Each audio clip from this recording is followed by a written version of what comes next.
We're seeing it. We're back. Okay. Good, good.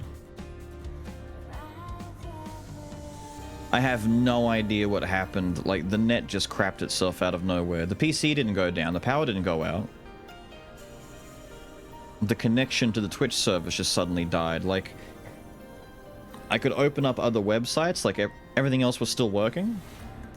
Nothing else was broken. It was just, like, OBS and Twitch just had a disagreement for a second there, and I just couldn't get a connection to it. I wonder, does that count? I want to see. Does that mean the stream...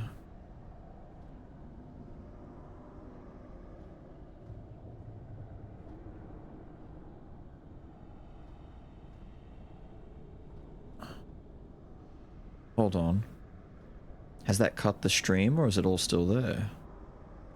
No, it has. The stream did cut at 420. Okay, so it properly did lose its connection. Whack.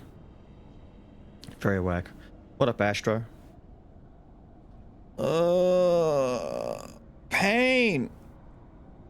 Oh, I don't know what it was, but it's seemingly finished having issues on its own.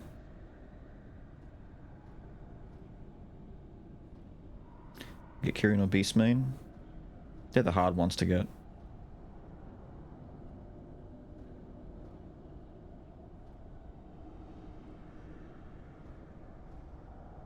I'm not even sure where we like crashed, because I looked over and noticed that everything was going to shit. Chat was still moving, and then all of a sudden it died. Ugh.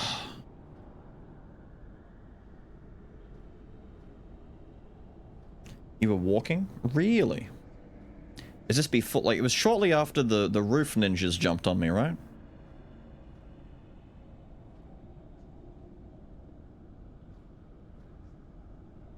Purify the estate!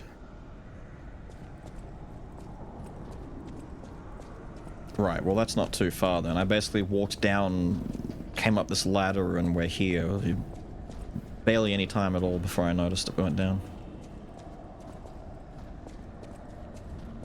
Go down there, go through here. What's through here? An elevator? Is it a shortcut elevator? What is it?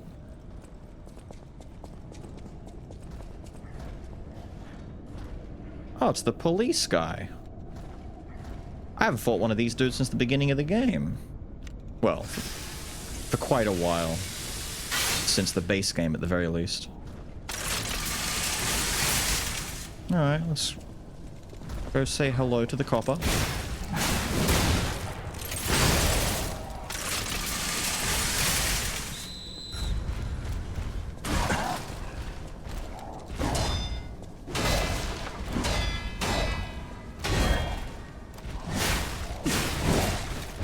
He interrupted it.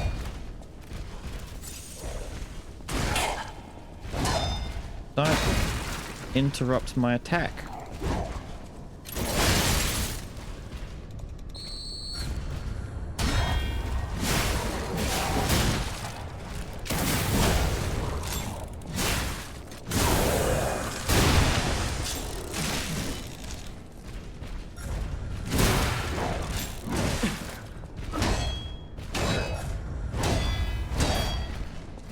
Jesus, calm down.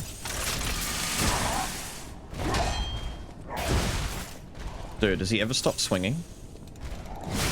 Yes, but only when I'm, like... not waiting for... Okay. The buff is not worth.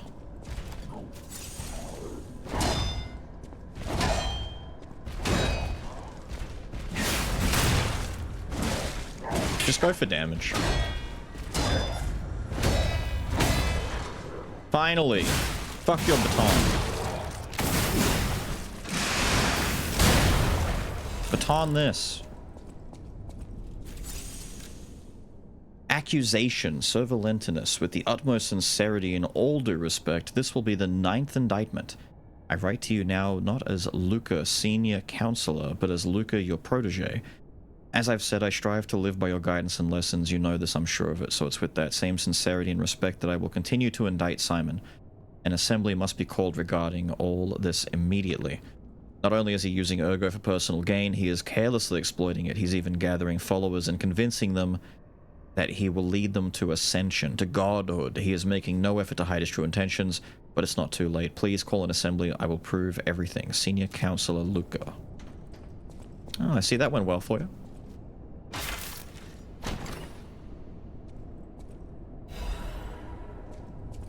Yummy, yummy quartz.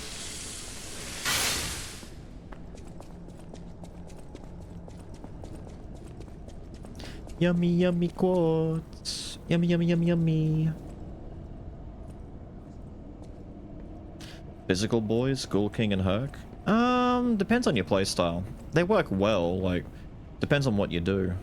There's some good magic boys that work well. Water works well, Frost works really well, Alchemist is pretty damn good. Bomber is like just one of the best, if not is the best support. Paladin works pretty well.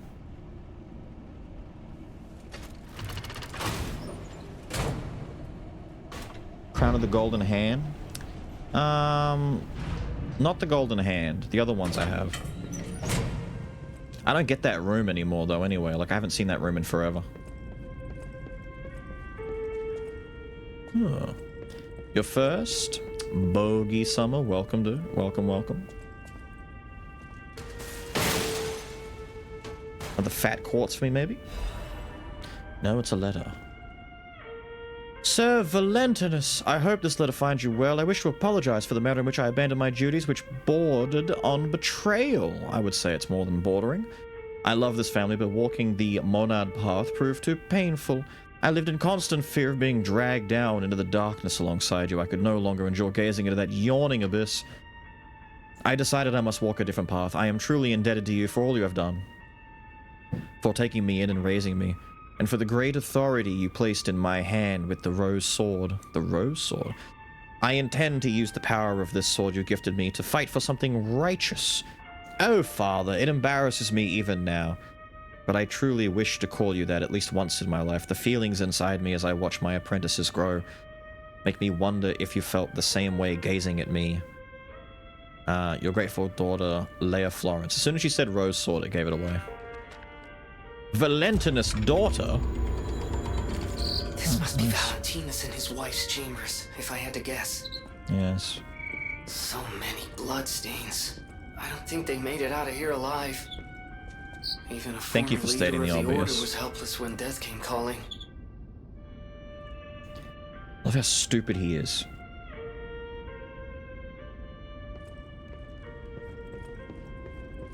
Prove that Absolute is decent? No, it is. It is. Absolute's not bad. It's just, as for... the problem is that you're doing an awful lot. It's kind of like a stun build. A lot of those status builds have to rely on the main one being the main point. The issue is that for some characters, like Absolute, Zero, Fire, Stun, all of those things rely on having either a very specific character or a specific ability on a character, as opposed to just having like raw magic or raw physical that makes it so that no matter what skull you're using, it just works. Like, if you set out from the very beginning, I'm going to play Frost with Absolute Zero, and you don't get Absolute Zero items, or the abilities you've got aren't really great, it can make your secondary skill feel weak, you don't have any damage scaling, it just kind of falls apart a little bit. You can make it work, it just requires more effort. Same with, like, a stun build on Minotaur or, Alchemist. They work. But it falls into that old trap where it's like, why do this when you can do that instead? And it just works better. More universally speaking. Plus, I think the Glacier Breaker, the legendary for Absolute Zero, is just so, like, necessary. It really helps put the build together. Look, it's me. It's us. But something's missing. Eternal, you say? True, dude, true. Barricade the walls, dude.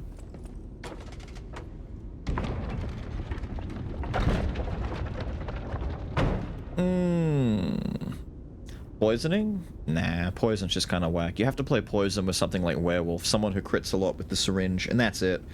You could take the syringe and the legendary and just go for 2 poison. There's not real much need to do anything else. Okay.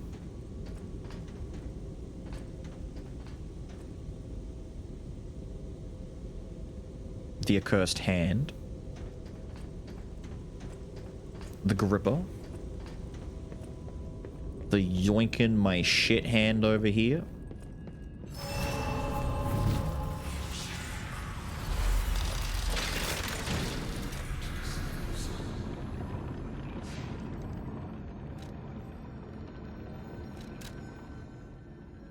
We are not quite there. I don't have any, do I? No, I do have some. There we go.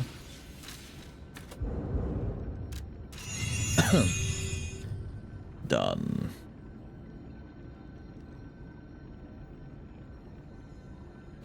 Da, da, da, da, da. How was the Lumakio fight? Fine. He was a bitch. The hardest part about the Lumakio fight was near the end, my weapon was, the gunblade ran out of sharpness because it just doesn't have very good weapon sustain. Hard AF. Was it?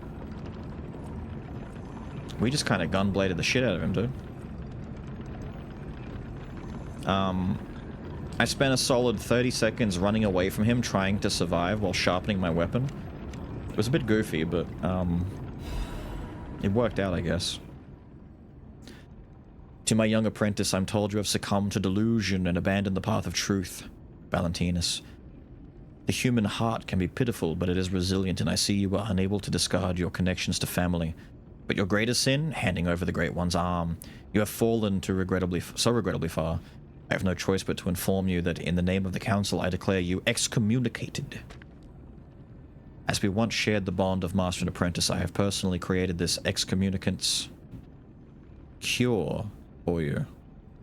Though you may not have time to take it. Don't take it. I've heard my sea monster is on the move, and he is headed your way. Monstro? You who will not see the thread of eternity, make your choice. To live and rot as a human, or to bloom into the next phase of evolution as your final act. We don't get Monstro anyway, because Monstro was like the submarine, supposedly. But I'd like an actual Monstro. We've come pretty close so far. Unfortunately, the question is rhetorical, for all the matter is out of your hands, Valentinus. Monstro was like the scariest shit when you were a child. Had to stall it awkwardly trying to sharpen. It was kind of silly. Yeah. He died. Feels built div? Maybe. There have been some fights that gave us more issue than not. Wasn't there a fight that we had to do, like, 3 or 4 attempts on? Like, genuinely, like it was getting in the way? There was something, right? Poison vial? No, there's no poison. He used to back in the old days, but since the rework, he doesn't have poison anymore.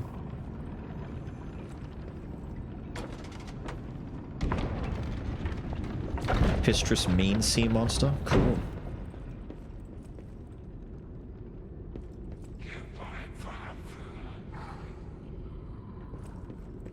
So he is the Monstro. He's a symbolic whale. I like this lady's dress. She looks well put together.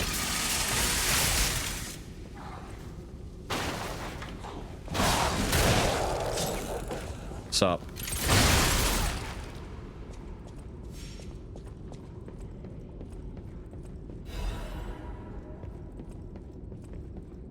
Did they have to make this place enormous for no reason?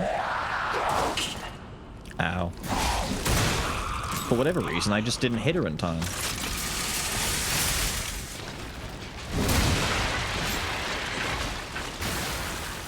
Didn't think you'd die from that, but okay, let's go with it.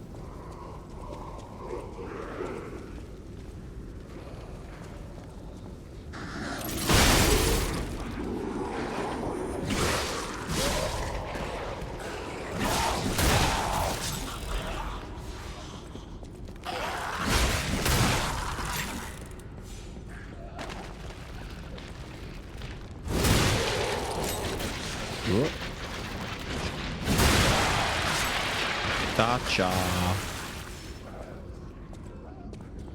It's a cool environment though, like giant mansion. Kind of reminds me of the one where, oh, what's his face again? Midra? Reminds me of Midra's place from the DLC in Elden Ring.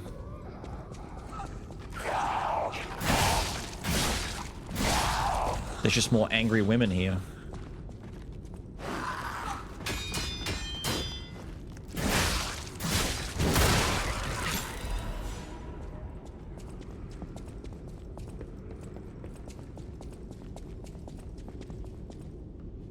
Okay. Are we doing a bit of bookshelf hopping, perhaps?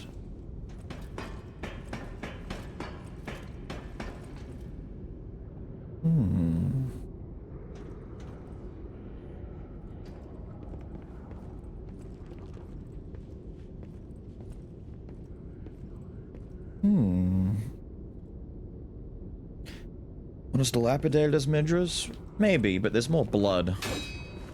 There's a lot more just... Oh, he's missing a head. Poor guy. There you go. Somebody get this man some head stat.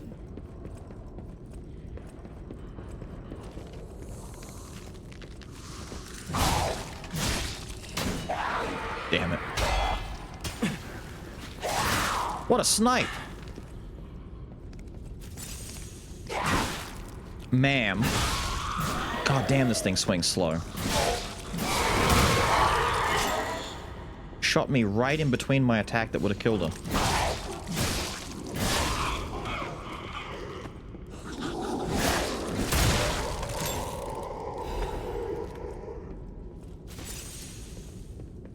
We are doing some hopping by the looks of it. You can check around the corner first, though. Stop that. Nothing? Okay, cool. So be it. Let's do a little bit of... I was gonna say, with P's jump being the weakest shit I've seen in a long time. Where am I supposed to... Am I meant to move the bookshelves, I guess? I can hop around that side, but I can't do much else about this side. So the question remains, why am I coming to here in the first place? Just to get down?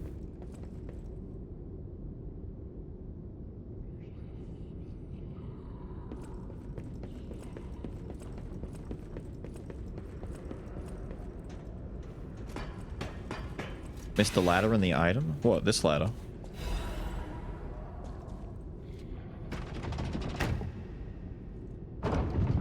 Here we go. Shift the shelves. We're in Harry Potter! Mention the similarities between Dad and Dark Dad, so it's reflected in their themes. Yeah. They did a lot of stuff with Dad. It's just, it's been so long since I've really looked at Golden Dad's swing like his moveset. That I don't really recognize the similarities that much until another little look into it. I've definitely probably fought, you know, the Dark Dad version a lot more than I fought Light Dad at this point.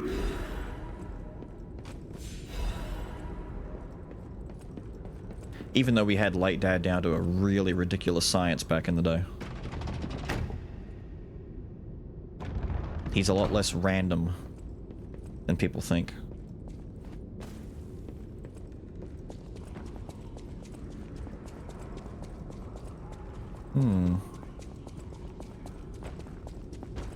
Oh, hello.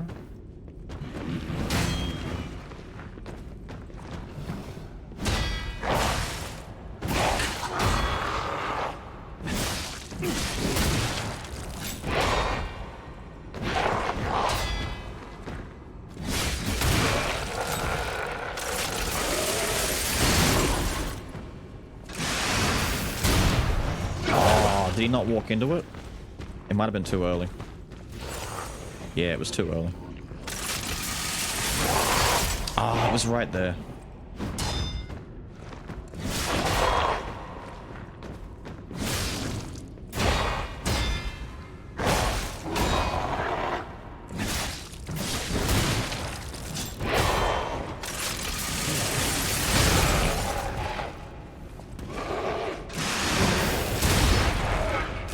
quiet.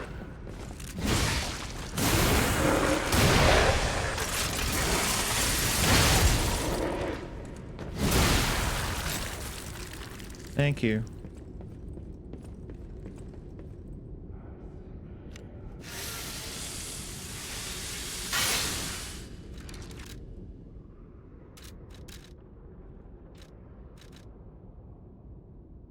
Garden key, lovely. We've got 4 quartz to spend. I might have to go back and dump those before the end of the game. We've got some upgrading we can unlock. Ah, that's the upside that we had before. Right. Key? Nice, nice, nice, nice, nice. A charity house with puzzles. I would. If I had, like, infinite money and I could make a mansion, I'd put little hidden doorways and corridors and puzzles and shit. Oh, she's out there fighting. Who needs, like, fingerprint scanners when you can just have a riddle?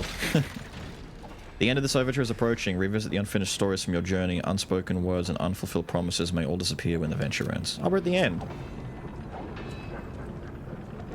Ah. The end.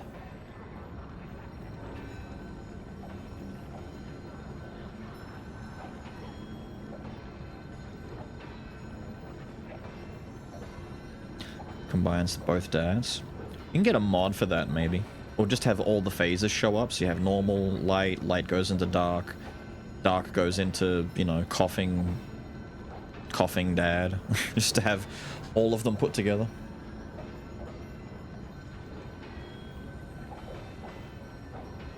Early enough to catch you live? You have, dude. You have. Missed an area where you get a chest. Need to go through the basement to get back to the zoo? Huh?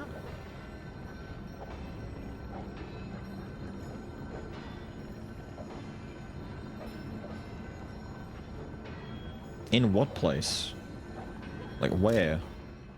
What, somewhere in here?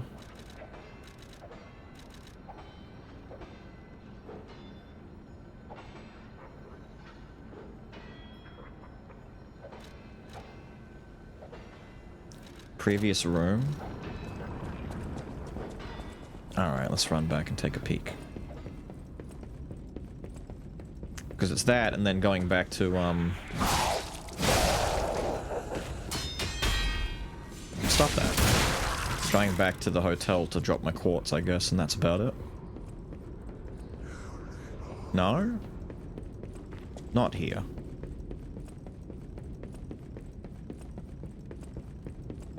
In the basement?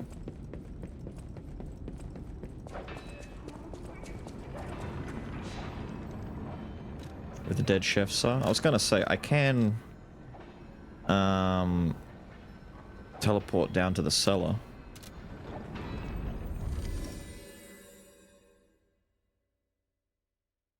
Just before the stream cut out.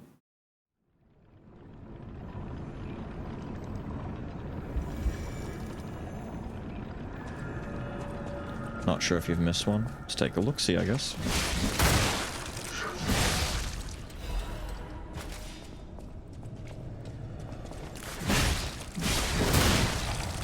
Big boom. Like down here? Did you find the big guy there? I'm not sure. Depends. What big guy?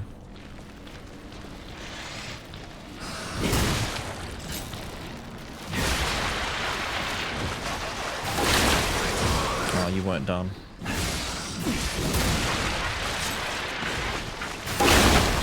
Ow. Oh, wait a minute. That's what I need to get through here? Hey, come over here. Come over here. Snake weapon? I don't think so. Snake doesn't sound familiar.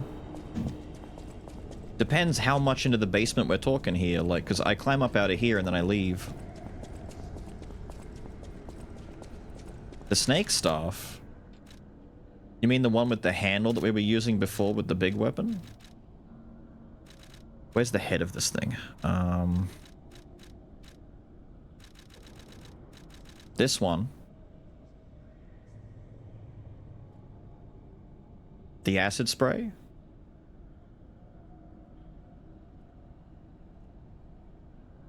You get that one at the, out on the beach. We had that one from a little while ago. That's the one, we used that to make this. It's got the handle from that weapon on it.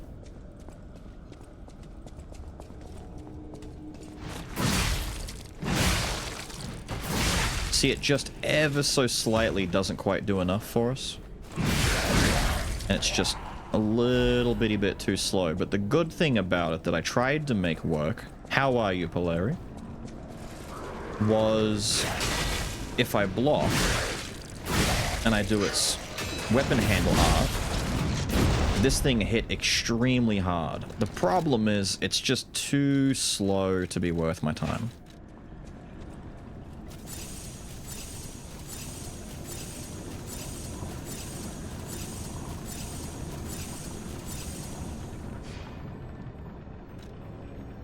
Snake hit on lightning sword handle. It'd be less good with its R2 because the R2 is a thrust. It'd be good for bonking, but at that point you just pick another handle for bonking anyway. If you were going to use the lightning blade handle, I would honestly recommend something that stabs, because you still get the lightning on the stab, and you want something that's going to benefit from thrust damage.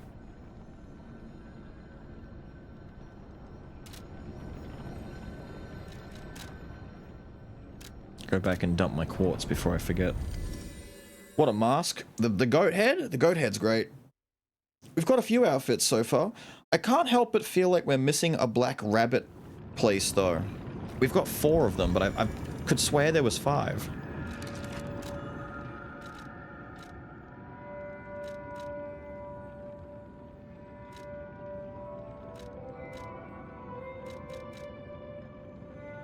There's only 4? Wasn't there 5 of the rabbit family? I guess there was. Oh, okay, fair enough.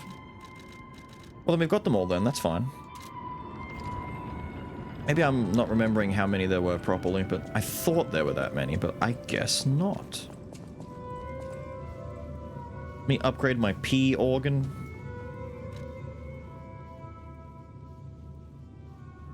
The Fable for it. The beam or the lightning upgrade? I do like the beam, but the beam's harder to use. Only 4? Good stuff. Okay, we're alright then. I think Charge Stag would be pretty good to upgrade since we're doing a lot of that with the Gunblade as it is.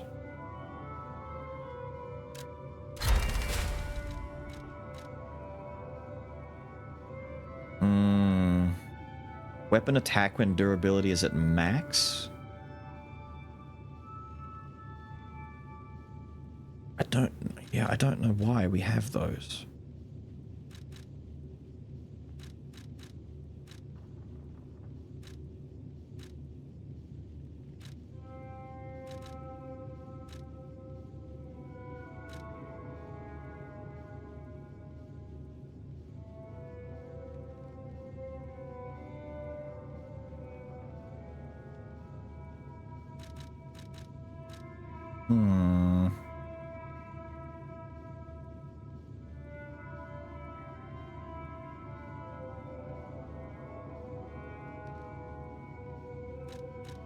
The Frosted Cipher. All of the ciphers should be done because we got the Sherlock outfit and we finished the achievement for the doggo. It should be at least.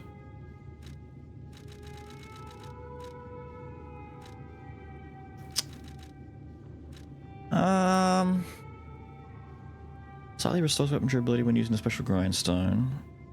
See, I arguably should use that. I just don't know if it's really that necessary.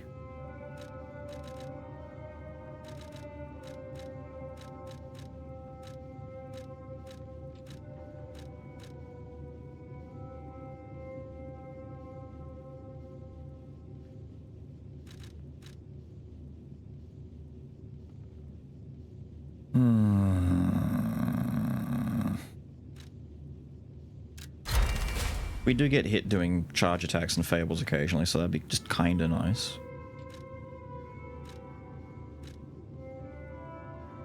Not necessary.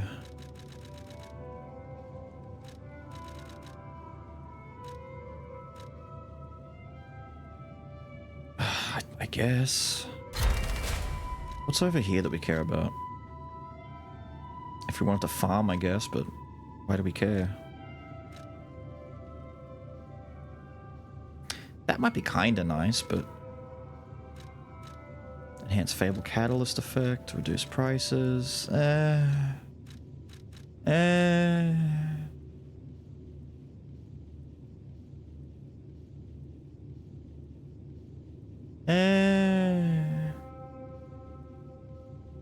Oh, the necromancy thing? Just find any, like, old Reaper run. There was, like, I want to say you go back to Early Access. When 1.0 came out, they changed it. Early Access, when they introduced inscriptions, one of them was Necromancer. You only needed 3 of them to unlock it, and it basically just caused a shitload of homing balls to come out whenever you killed an enemy. But Reaper also had an effect similar to that baked in as a passive effect. Long before they made it that he absorbed souls, he just released souls when he killed dudes. And so Reaper could walk into a room, kill 2 or 3 enemies, especially if you had the virus. If you paired, because the virus had a stack of necromancy on it, so you got Reaper, the virus, and 2 more necromancy. You killed 2 or 3 enemies, and then all the little orbs that come out would home in on other enemies and would trigger the virus, kill the enemy, more orbs come out, and you would create a flood of damaging balls on the screen that would just wipe out the map. It was just an instant kill this room thing. It was really overpowered. If Reaper walked into a room and used Harvest to kill off like a screen of enemies, the rest of the room died. Guaranteed, it just didn't survive. Unless enemies would spawn in deliberately, like, late, they were done. Nothing they could do.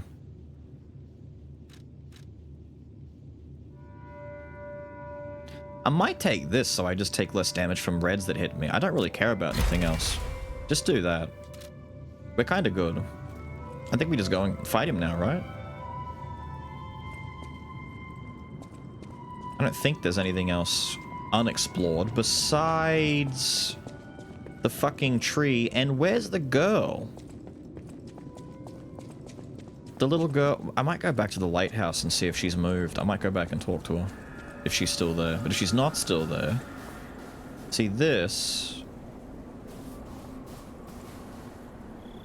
Oh, wait. Is that the picture? She wants to meet me here? The girl said to meet her somewhere safe. And she gave me a picture with the tree. But it's not this tree. It might be that tree. Girl's after? Right. Well, if the girl's after and the tree's after, that's fine. We can just go fight him then.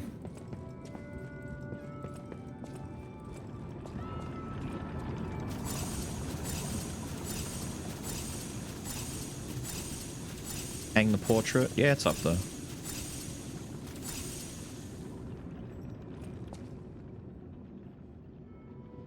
Actually, I've still got some discs to go spend at this guy. Well met. Yep. There's no boss ergo to spend.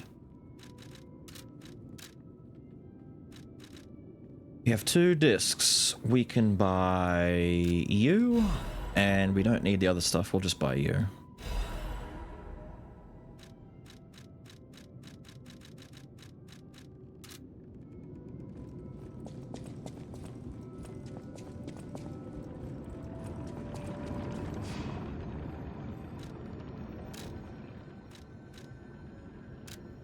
I guess it's time. We've got like 3 hours to kill this guy. No, it won't be a first try. I guarantee that. I can guarantee it won't be a first try. Arlecchino should be much stronger than that. I'm hoping this will take multiple tries. The only way that it would be quick is if I just chuck shit at him and I do the old cheese build, but I don't think it'll be that bad.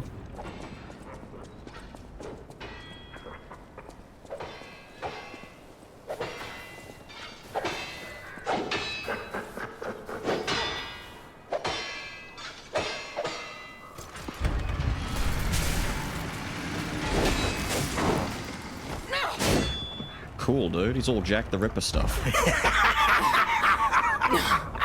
Where's the legend I faced before?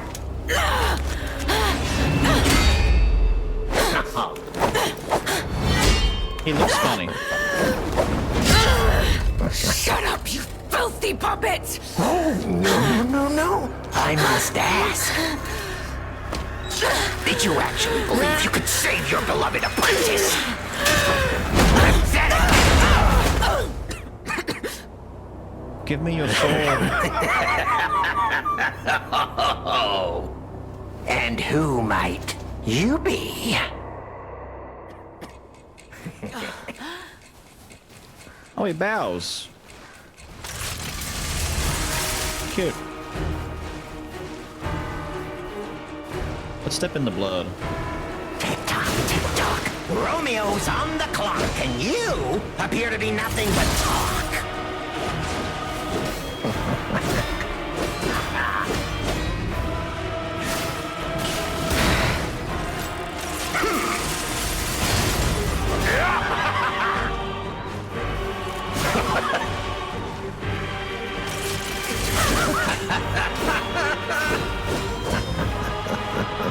Why risk your life for another? How can you even conceive of it?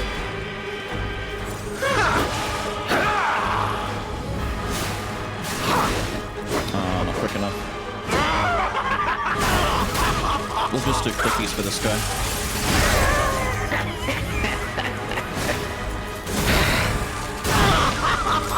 Whoa!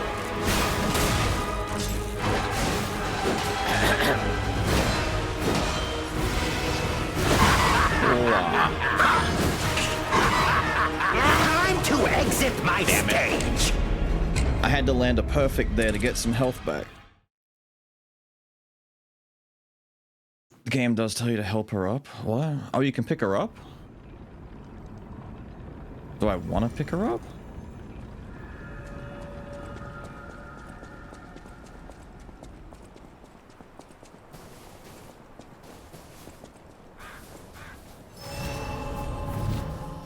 That's a cool fog gate.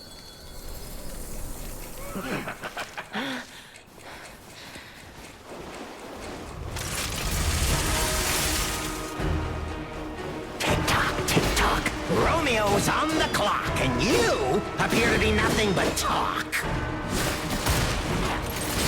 Oh, he backed up too much. I can't get the timing down for his swings very well.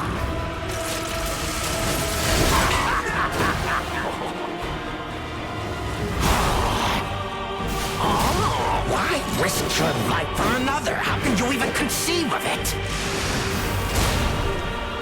Oh, that caught him.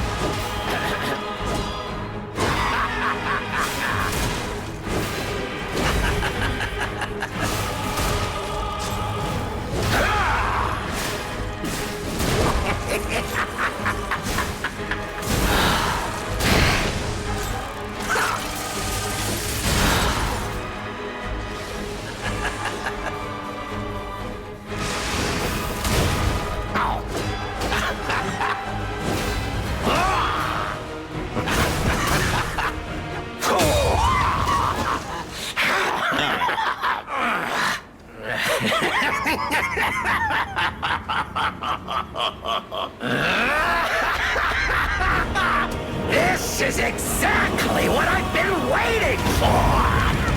This pain! Cool.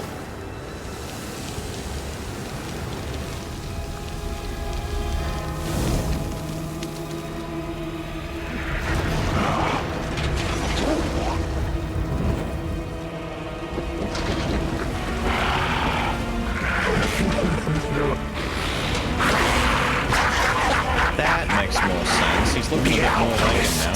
Offered me nothing but boredom. Cool. But you two, Oh, no. you'll offer me something greater. Won't you? Oh, no. I don't like that. Ladies and gentlemen, Jesus Christ. I, Arlecchino, will analyze the only medium that matters, the human soul.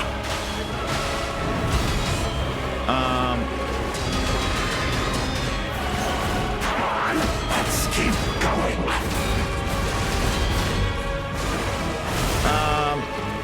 Time to exit my stage. He hasn't finished yet. Okay, he's still not done. I'm waiting for my chance. I was gonna grind a little bit, and I wasn't sure. So the opening there is my chance to grind and then get stuff done. I wasn't sure how long he was gonna stay in the air for. I'm like, can I grind now? Is grinding safe? No, grinding not safe. Do this.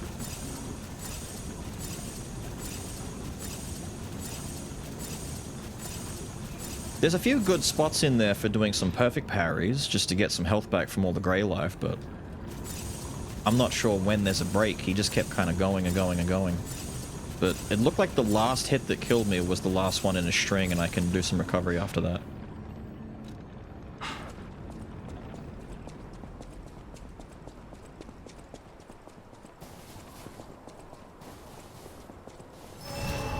This should stay if I do this now, right?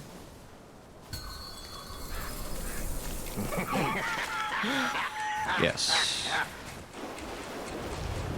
Tick-tock, tick-tock. Romeo's on the clock, and you appear to be nothing but talk. Not worth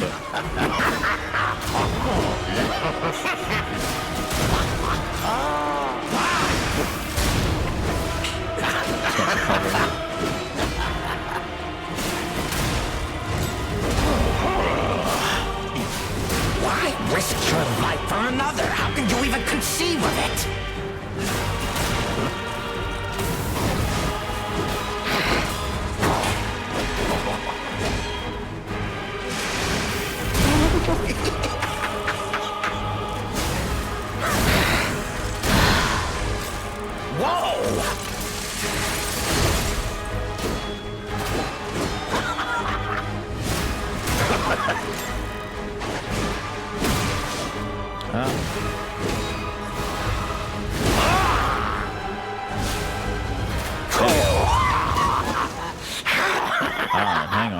Hang on, we got it. Ladies and gentlemen, I, Arlecchino, will analyze the only medium that matters, the human soul.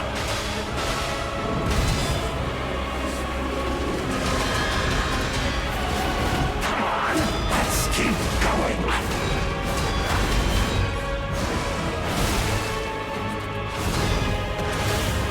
Oh, we live. Wow, you really think you can win? Remarkable.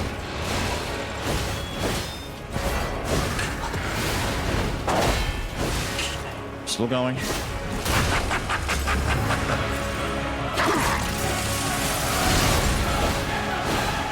an aberration.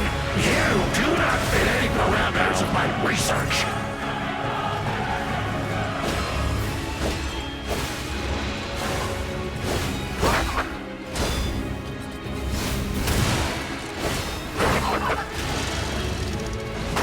That is a grab. Eyes. What exactly are you? Ow. Oh, that's just dead. Exit my stage. Okay. That is a grab.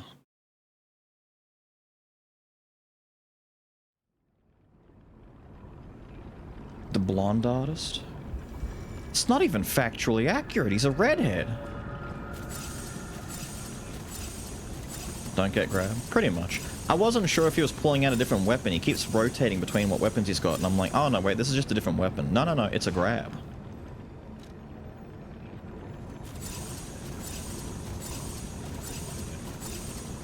When the boss has red hair. True. When the boss got that red hair. He's got to get some timing down. His timings are a little bit weird. Some of them make sense. Some of the others are a little bit more delayed than I expect. He's not fast. He's fast, but he's got a lot of slow in the fast. Kind of reminds me of Malekith in some ways. Malekith felt weird to me too. Tick-tock. Romeo's on the clock, and you appear to be nothing but talk.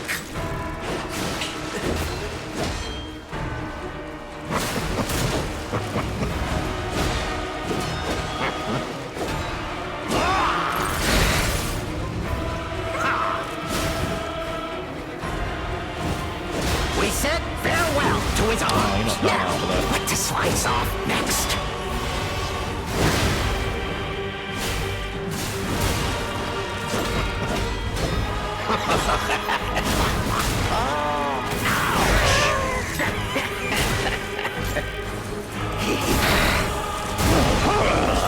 Ouch!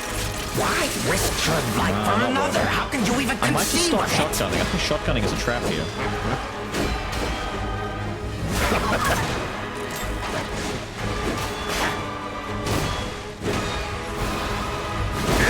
Too early that time.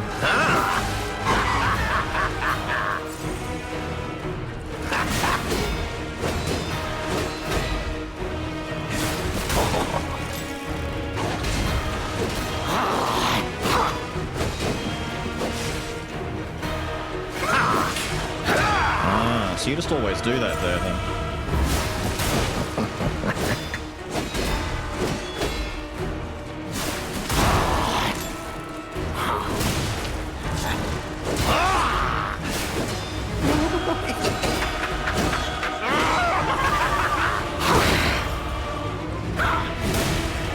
There we go. Alright, grind. We're not gonna waste a heal here. Actually, we will. I want to be on full for this. Analyze the only medium that matters, the human soul. I'm not on full for this. Come on, let's keep going.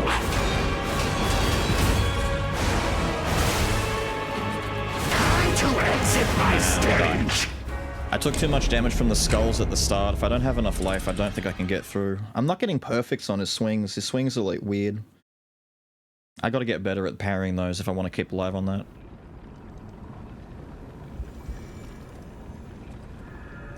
Can't you dodge them? Dodging's bad in this game. You only dodge things that are like much. God damn it! Just refill all of my. Hang on, I've got these, don't I? Such a redundancy to have to do this each time you die. Just come back with full. You dodging. This dodge sucks. Lies of P's dodge is not good. You only dodge things that are like exceptionally like simple to dodge that you just can't afford to try and block. If he did like a really big slow wind up one shot button and it's like parry or die, I'd dodge that, maybe run away from it. But for attacks that are that fast, you really you can't sit there and try and just dodge all that. I do think the shotgun is a bit of a trap. I can use it sometimes. I think I don't want to use it. I think I know where I want to use it, but I gotta figure it out. There are spots to use it, but I'm not using it in the right ones. Tick-tock, tick-tock. Romeo's on the clock, and you appear to be nothing but talk.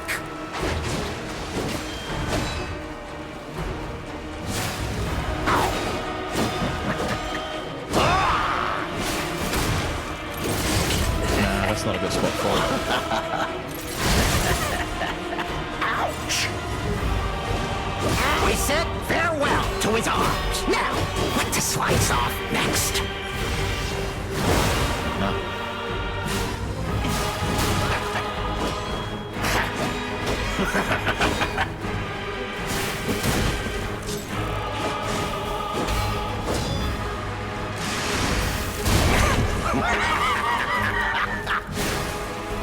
How much time I've got for that? Ouch!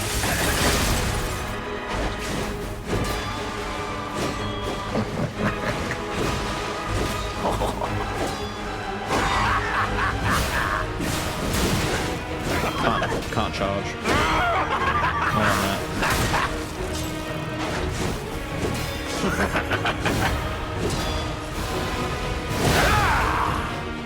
Now I can. Whoa!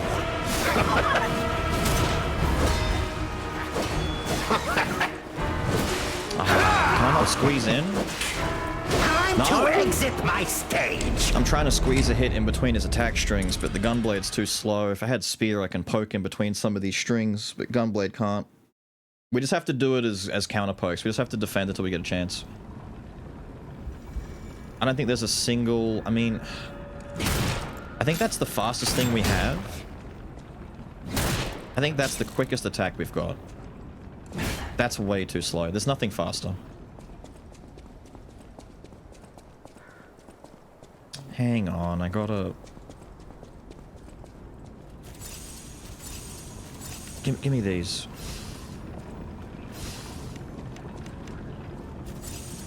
Thank you.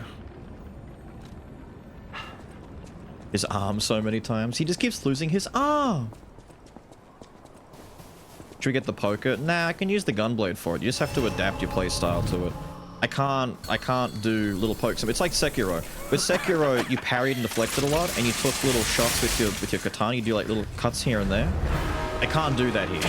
Tick-tock. Romeo's on the clock. Despite the fact that he doesn't look fast, he is too fast.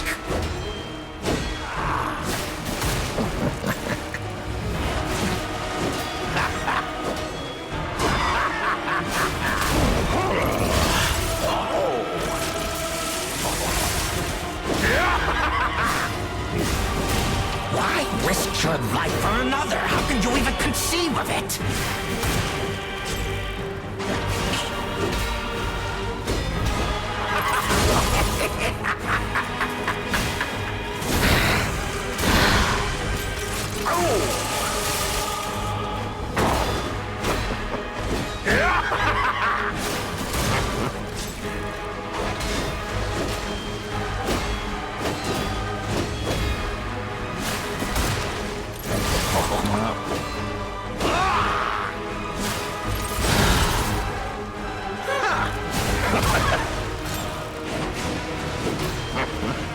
A human is only truly honest when their life is on the line.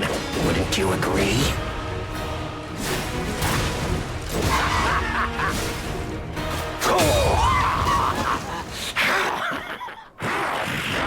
Ladies and gentlemen, I, Armachino, will analyze the only medium that matters, the human soul. Damn it, those last ones again. Come on, let's keep going.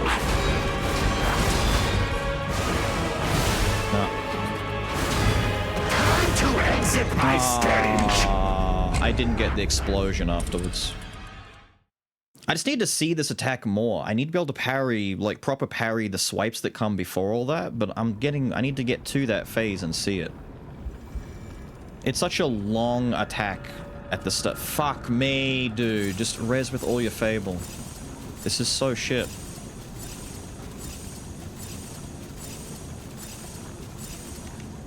Nah, just crush the Fables. I don't care. Crush the Fables. Don't come back with full blue bar. Nah, it's an upgrade you can get where it's like, oh, do you want to get the upgrade that lets you res with some blue bar and then get the one where you take a bit of blue after you take a heal? It's like, just give me all my blue back. I don't care. Give me the blue back. I'm gonna get it back either way, just making it tedious.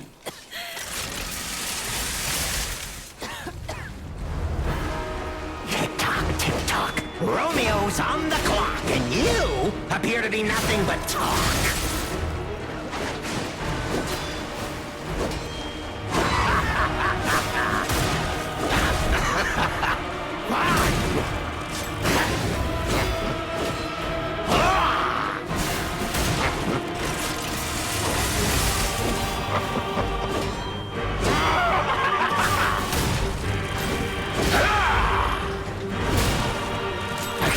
Is only truly honest when their life is on the line.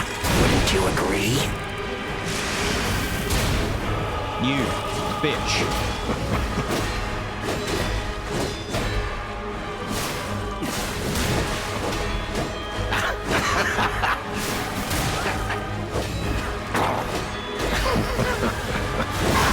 No, I'm too early on that one.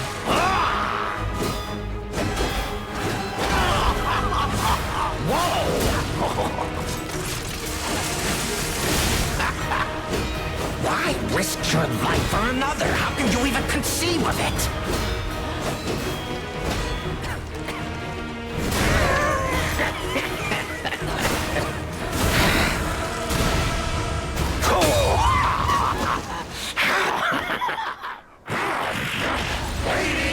Didn't use much branding on that. I, Arlecchino, will analyze the only medium that matters, the human soul. Again, dude. Oh, I can crush a heal in between. Good shit.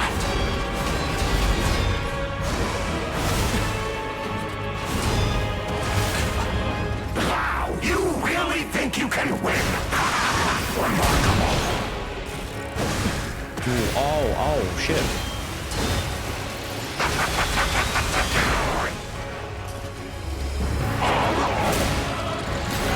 Should heal.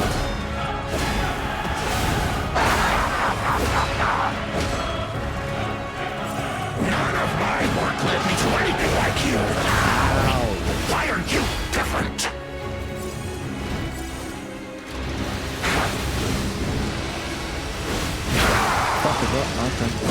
You really think you can win? Remarkable.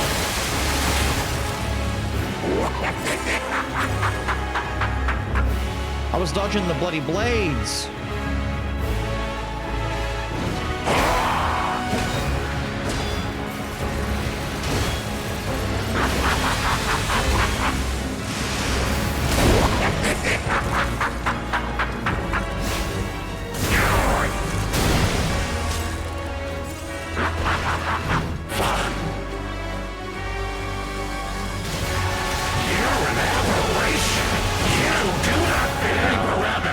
Research.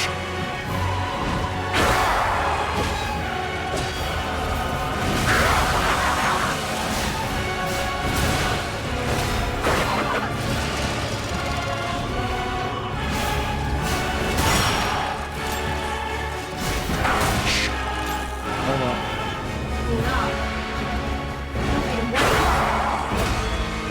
Making me wait. Hello, everyone.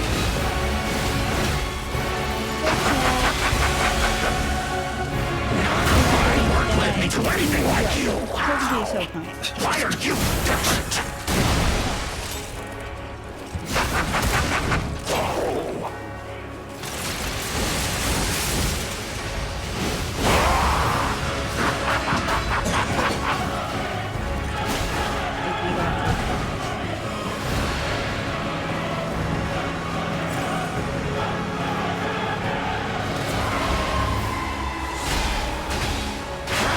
Being ripped apart by a serial killer reincarnated into a robot puppet body. You stay down You this make that time. sound implausible, Time to exit my stage. You died.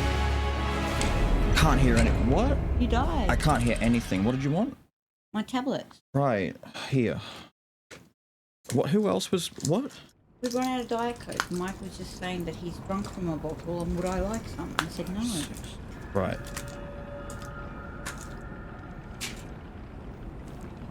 There's all of those, and where's... I don't even know where the other ones are. There. Of course they're uneven. Yeah, because one of them dropped on your floor. Did you get it? Yes. So then why they're uneven still? Because after. Yeah. Okay. You can only dodge the mist, not block it. That might be why I'm dying then. I need to dodge afterwards. That's... yeah. Is there a rule somewhere that says that? Because I'm not aware. I'll try and dodge the mist, but I figured you might be able to do it. I'd have to like stand there and just hold guard and see what happens. It might be just unblockable. I thought it was like a blade swipe, like, you know, the after effect of like a waterfowl dance or whatever. If it's actual just like fog and like, yeah, you can't dodge fog. But I thought, like, I'm not seeing that. I'm just seeing like peripherally that. I'm watching his body to see if there's a cue for when it's coming out.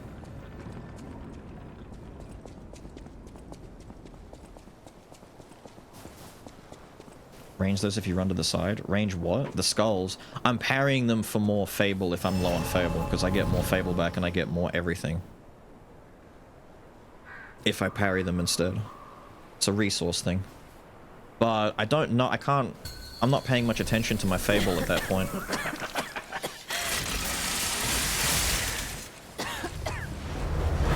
We saw more of it that time though. Talk. Romeo's on the clock, and you appear to be nothing but talk.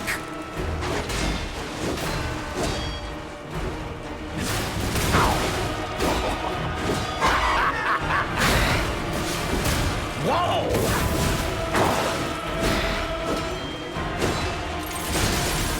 A human is only truly honest when their life is on the line. Wouldn't you agree?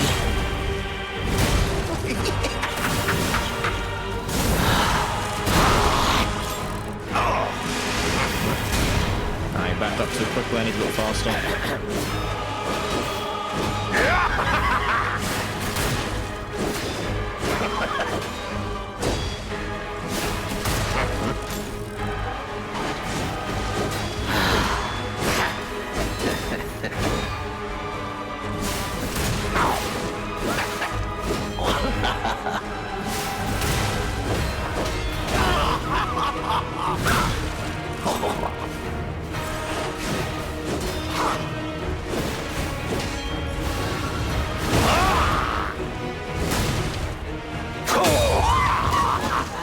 So what's my Fable at now?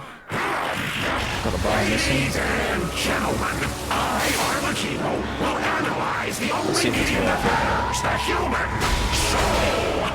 Yeah, that's a lot. There we go, I got my bar back. Come on, let's keep going.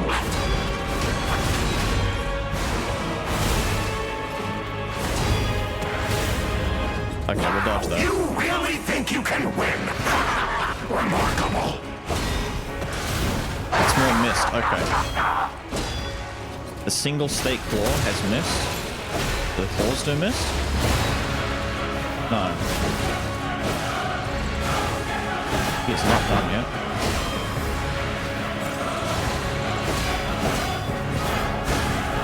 That's a missed attack.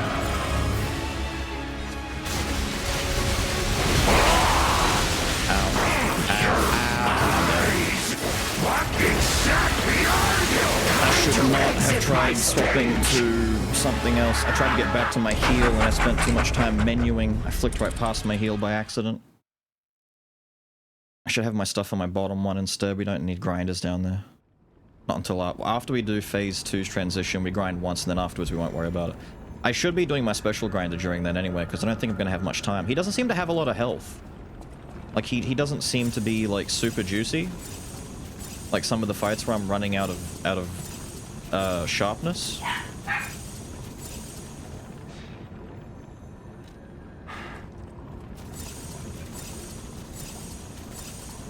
So I might just pop a sharp at the start of phase 2.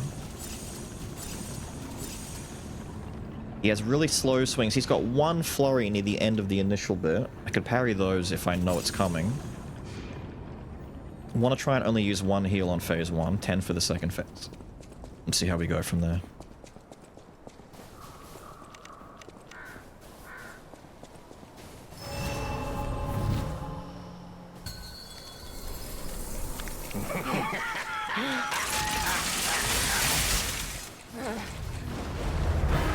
Tick-tock, tick-tock. Romeo's on the clock, and you appear to be nothing but talk.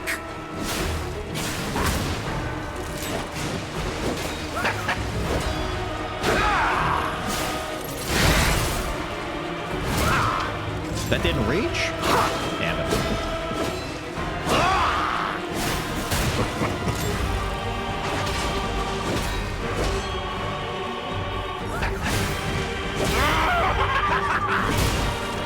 A human is only truly honest when their life is on the line. Wouldn't you agree?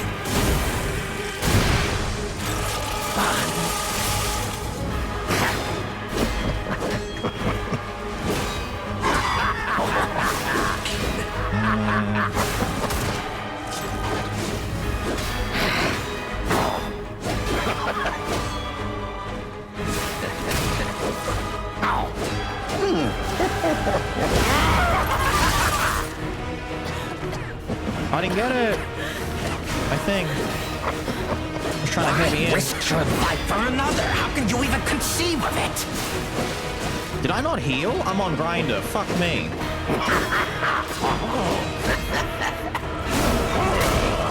Ouch. Ah.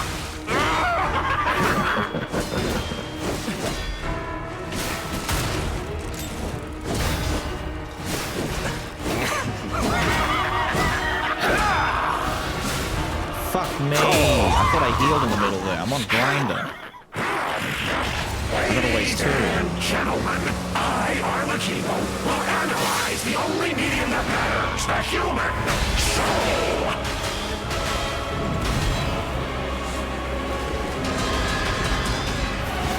Come on, let's keep going.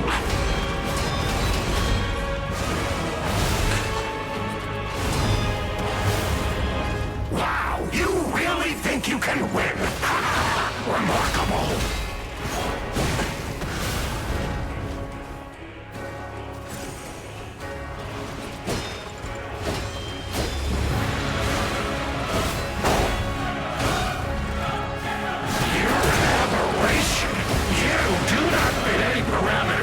Research.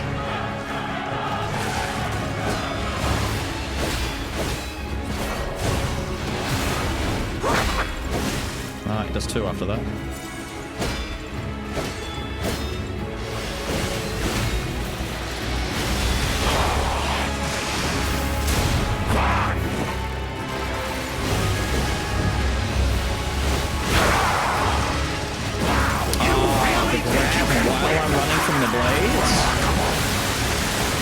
I don't know what you want from me there, dude. What the fuck do you want?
Break is fucking me up. I might need a thing to get rid of Break. Break is really bad in this.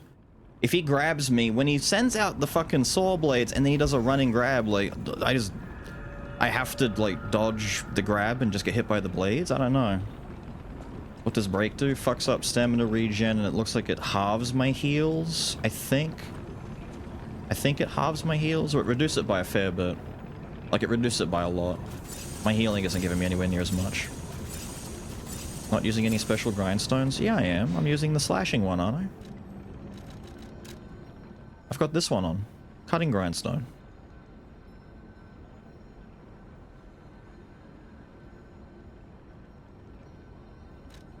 And piercing might be... like, these two are kind of interchangeable. Temporarily activate perfect guard when guarding. That might honestly be the difference here. If I put that on instead, I could survive that thing a little bit easier, but I'd rather not. That feels a little bit too cheesy for my taste. The hatred amulet doesn't protect from break? I don't think so. The one that makes you immune to a lot of statuses. I think break is just like the bullshit one. Which one even is that? It's down here, isn't it? No? Yeah, piercing hatred makes you immune to overheat, shock, decay, and corruption. Yeah, no, break is special. It's the bullshit one that kind of gets in your way.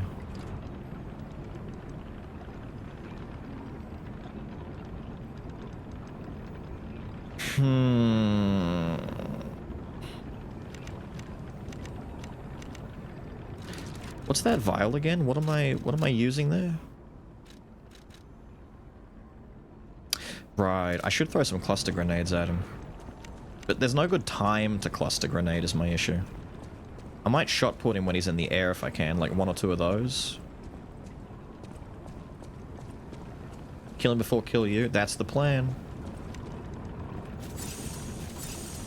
We're getting it. The fight's... I'm understanding more of some of his attacks now. There's some mean stuff mixed in there, though, like going for a grab while the little summoned blades are after me.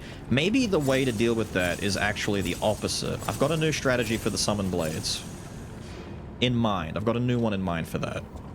It's not good, but it might be what I need. Maybe. The ampoule. I could put it on. I'm gonna do another one and see. I'm learning here. I don't think I'm gonna kill him here. I just want to try out how to get around that blade attack.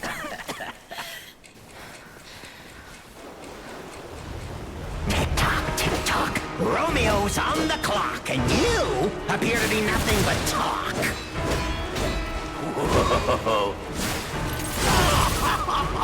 Ouch.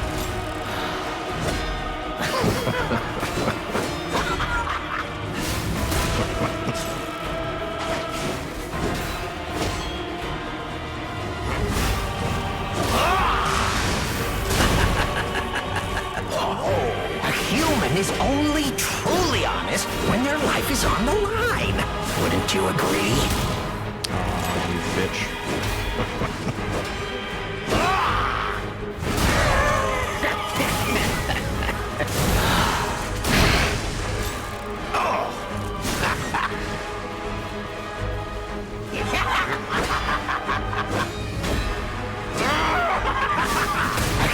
Is only truly honest when their life is on the line. Wouldn't you agree?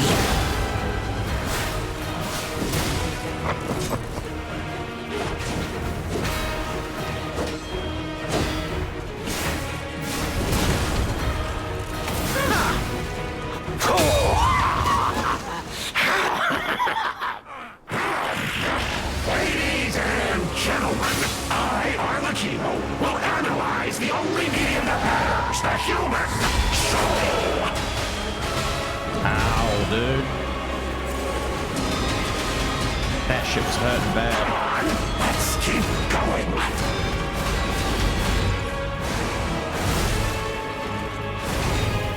I did not really get the timing for that. You really think you can win? Remarkable. Missed. Coming in.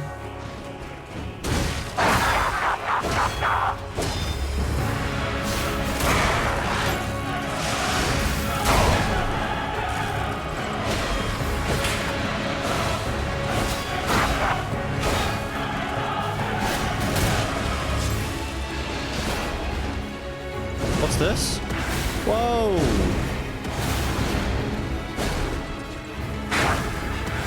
I remember that, buddy. You're an aberration. You do not fit any parameters of my research.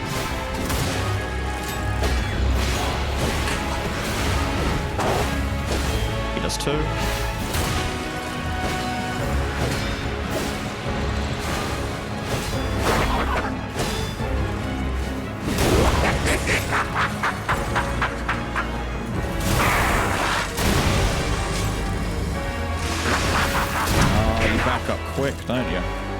He doesn't want to get hit by them. Wake up. Oh, he's not done. Wow. How about no, buddy? None of my work led me to anything like you. How? Why are you different?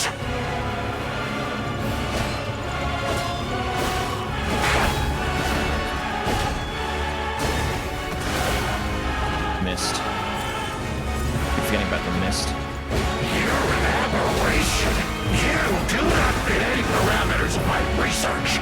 You keep doing this, buddy. He's not doing it!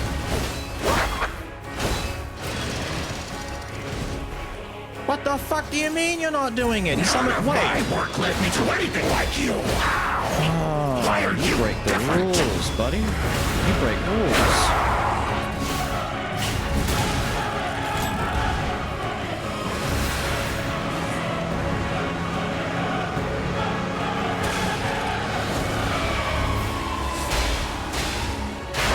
Got you.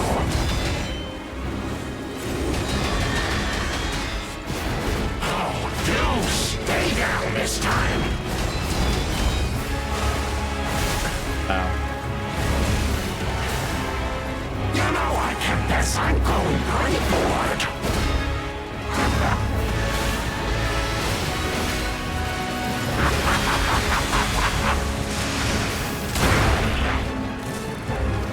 Ouch.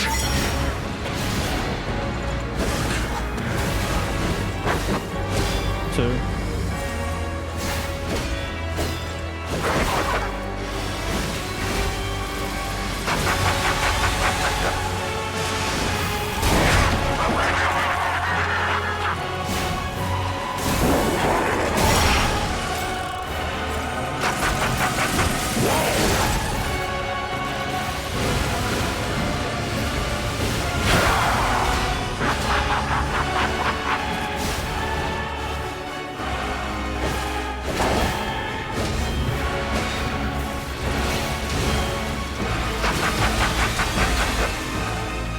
Aberration.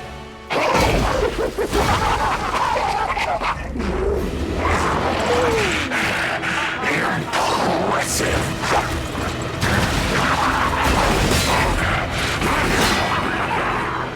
You have to spoil the fun.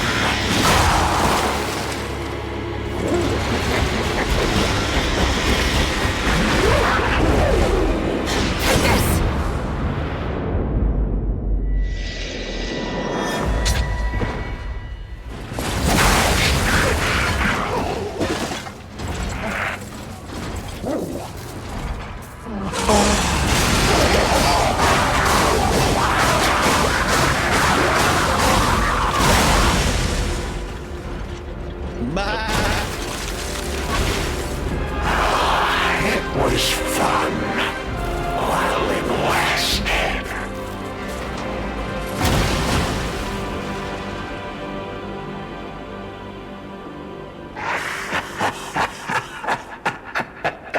Yeah.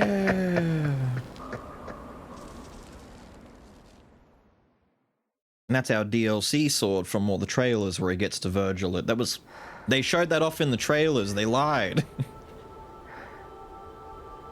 Romeo. Romeo's got no arms.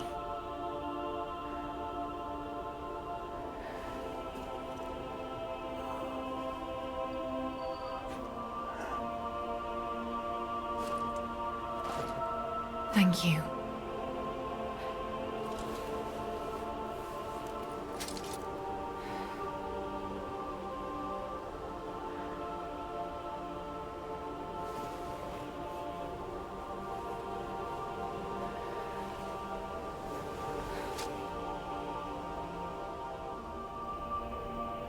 Thank you. It's yours now.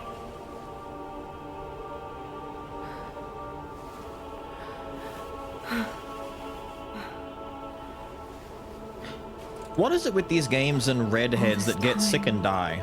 I wondered why you look so familiar. Never trust the redheads. They always get sick and die. Or they turn evil.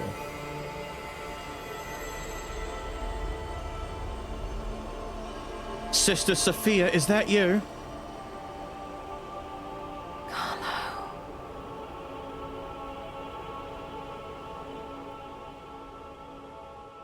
I did think I was dead at the end there when I didn't have a heal, but I got one back just in time.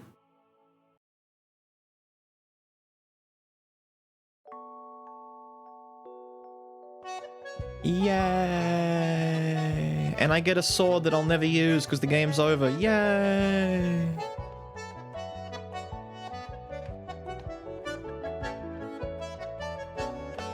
Very nice. I should have kept track of how many tries it was. This was definitely the hard fight of the DLC. This guy is right up there next to Golem with 2 shields. Robot with 2 shields, followed closely by Arlecchino after that.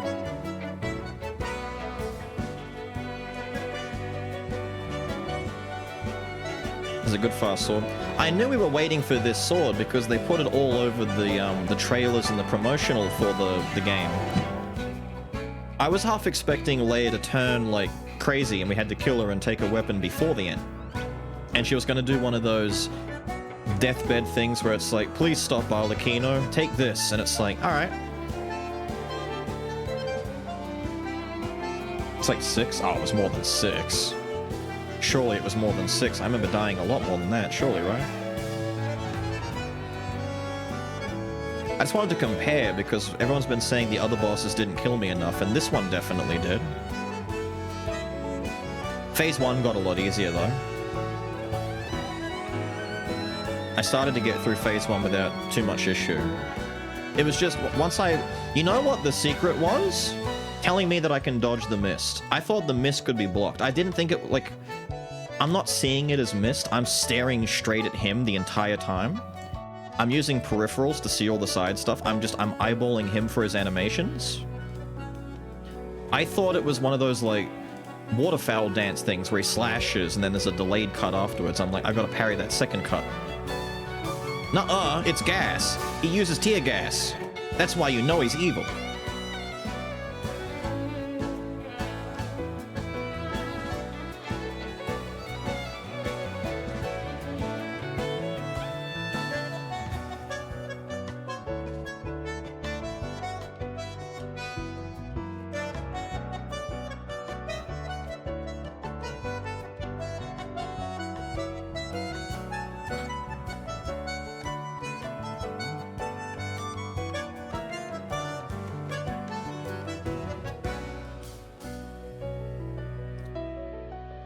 Do-do-do-do-do-do.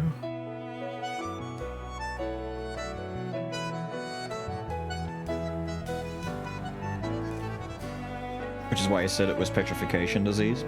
Well, yeah, the problem is the DLC is supposed to take place in Chapter 9 of the base game, right? Before you stop Manus, before you stop Simon, right? So the game is going on the premise that you go all the way from Chapter 1 to 9 DLC and then 10 onwards. The problem is, are you telling me that he goes back in time to before he was made and fixes stuff or does stuff that doesn't affect the future?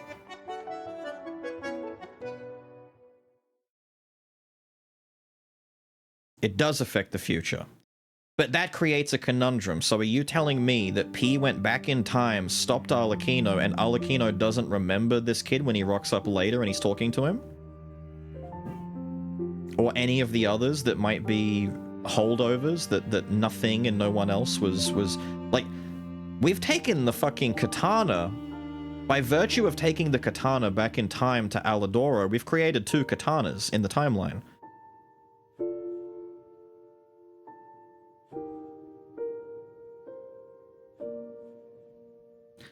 Talk to him wearing Leia's outfit. That's now, so now it does. So does that mean, but... the problem is it creates another time paradox. You can't go back to before you were born, otherwise it fucks everything up. Your presence can't be felt at a point in time before you were born. Because then he would have had to be made, because that implies, through the butterfly effect, that Geppetto made P to go back in time to create a ripple effect that ensures that P gets made. It's like that P is his own father kind of logic. It's like, no, doesn't work that way. And then why does P go back to the fucking train after fixing the past back to, so he doesn't, so wait, he starts at the train, goes forward 9 chapters, then goes back to before the train, fixes the past, goes back forward and stops back at chapter 9 and just continues on?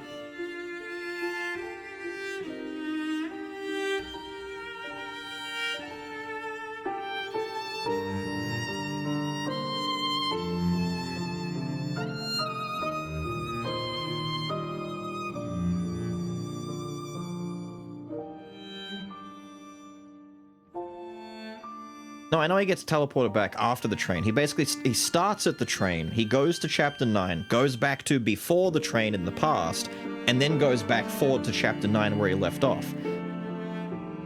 If the timey-wimey bullshit works the way it's supposed to be, then when P walked up to that Stargazer in chapter 9 and touched it, he arrived as he disappeared.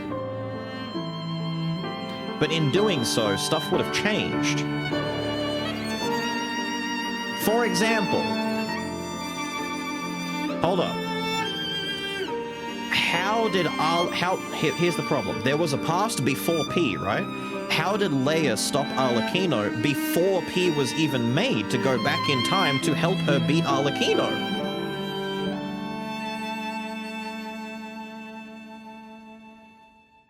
He's the magic bullshit here. But that's what I mean. That's why I was saying, is P quite literally, does P have the ability to basically exist outside of time and space, outside of space-time, without affecting the events of the past? He would have to have on one of the fucking X-Men time jumper bracelets that keep his corporeal being in place outside of anomalies. Because hypothetically, what you're saying is, P could go back in time, shoot Geppetto in the head, and he doesn't disappear. He just stays. Not Bomb Bomb! There's a good question for you. If P goes back in time and shoots Geppetto, does he still exist? Your answer will be very telling as to what kind of bullshittery is going on here. That's probably why the kitten was in there. The kitten was Bomb Bomb.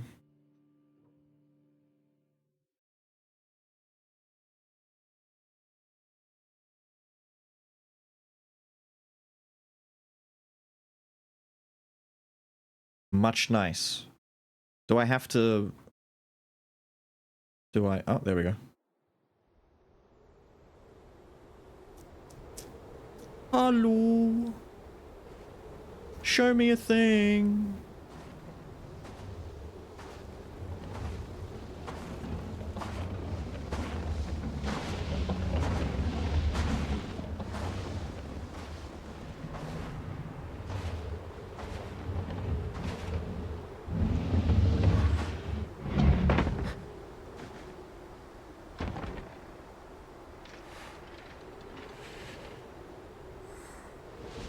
So this explains Romeo.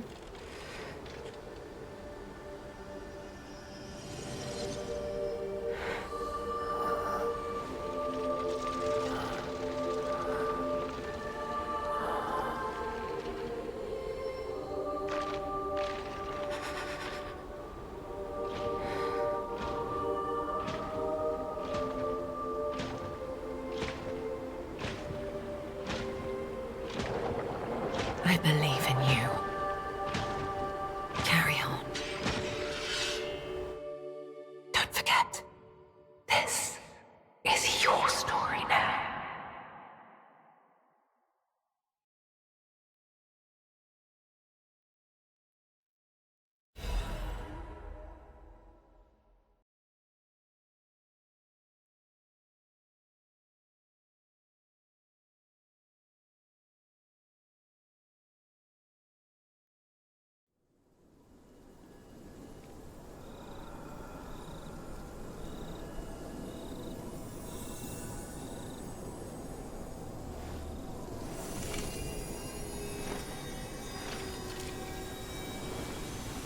No, wait. This doesn't answer anything. There's still an issue here.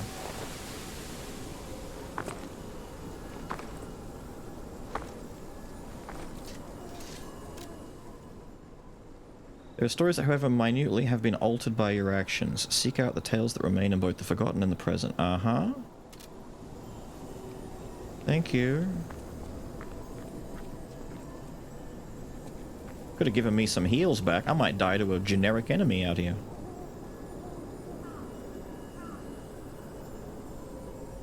The whole time travel thing based on the utilization of Ergo, which animates puppets, and also P, could also explain how he can handle the paradox. Well, that's what I want them to go into, because the problem here is, much like the whole going into the past thing, like if you... There's a conundrum where it comes to, are we working in a linear timeline or a multiple time stream? Are we working on, like... Is this multi-theory? Multiverse theory? Or is this unilateral, like, theory? Like, is it one consistent time stream or not? Because if you go back into the past and you do something and it affects the future, that means it's a linear timeline. If you go back into the past and it does nothing for your timeline, you've jumped a different multiverse, right? It's like Dragon Ball logic, where Trunks went back into the past, but it wasn't the past. It was a different timeline. He did fucking nothing for his timeline. It was a waste of his efforts. It'd be like if you go back in time and meet your grandfather and you shoot your grandfather, you don't exist anymore. The instant you shoot him in the head, you disappear and the timeline is rewritten to no longer have you in there. And it creates a paradox because who was it that shot your grandfather? No one can answer it because you don't exist. It kind of breaks the matrix in a way, like, who just killed that man? We don't know. He doesn't exist, he just disappears. Less butterfly effect than you think? Well, here's the problem. So the argument is, if we never went back into the past to kill Arlecchino, Geppetto and the Nameless Puppet with the help of Leia does kill Arlecchino. But now we've gone into the past and helped kill Arlecchino with Leia instead of Geppetto with the puppet. So he rocks up and does what he does, right? But Nameless was never used. Sort of. But some people's lives have been directly affected by us. That's what I'm worried about. The world at large is affected by you.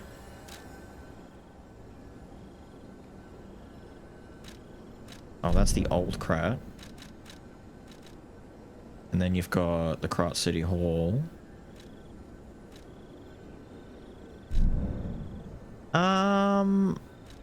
I guess we'll go to the new Krat, the old one first.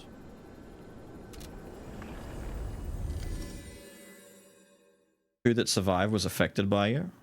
The little girl was. Well, survivors... Well, here's the difference. The problem is, everyone at Hotel Krat was. Anyone who didn't die, they're affected by it, because they all met me and they know of me.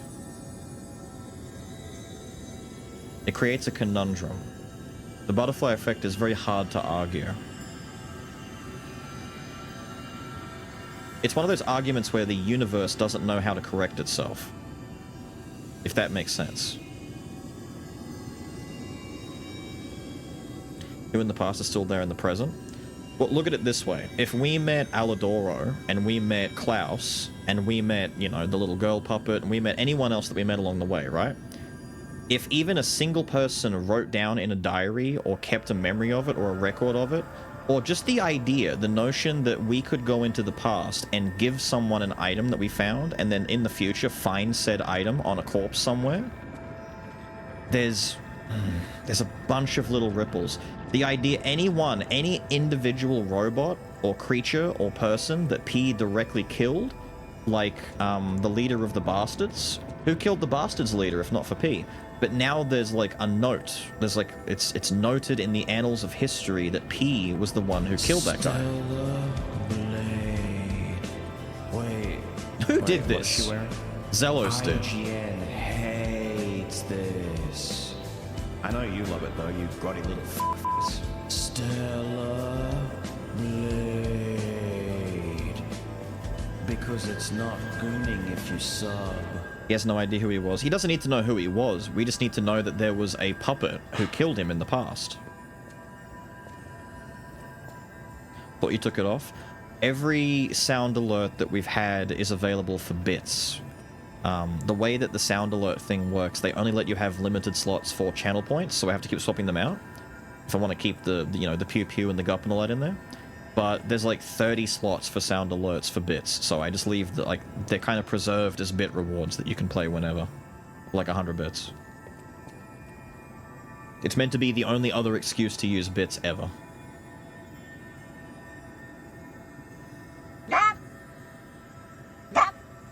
They'll do a stance if you wear the full layer.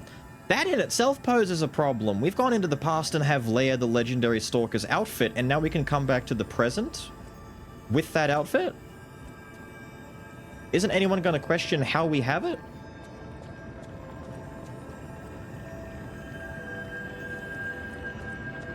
He would exist in his own history as the mysterious nameless Stalker. Of course he would, but that alone is too much. The problem is, him existing at all is enough.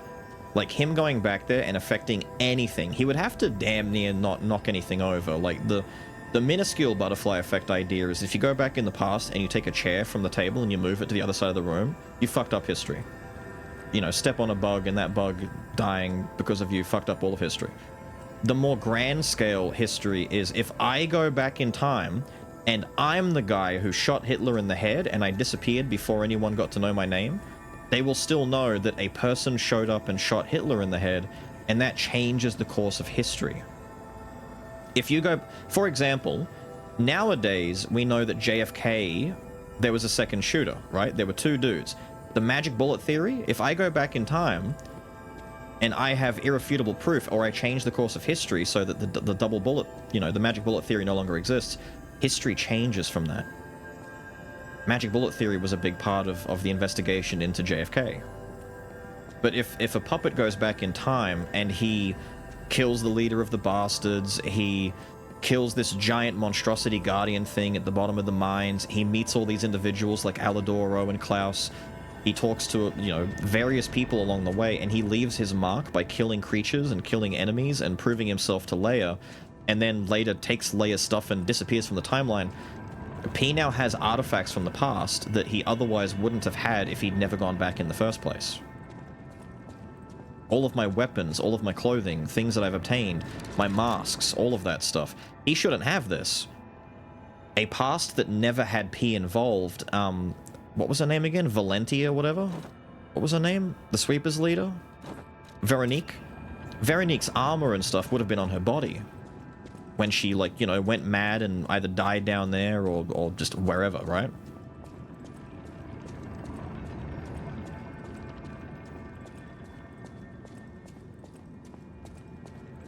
There are tons of them. Of course there are tons of them, but how many of them were time travelers?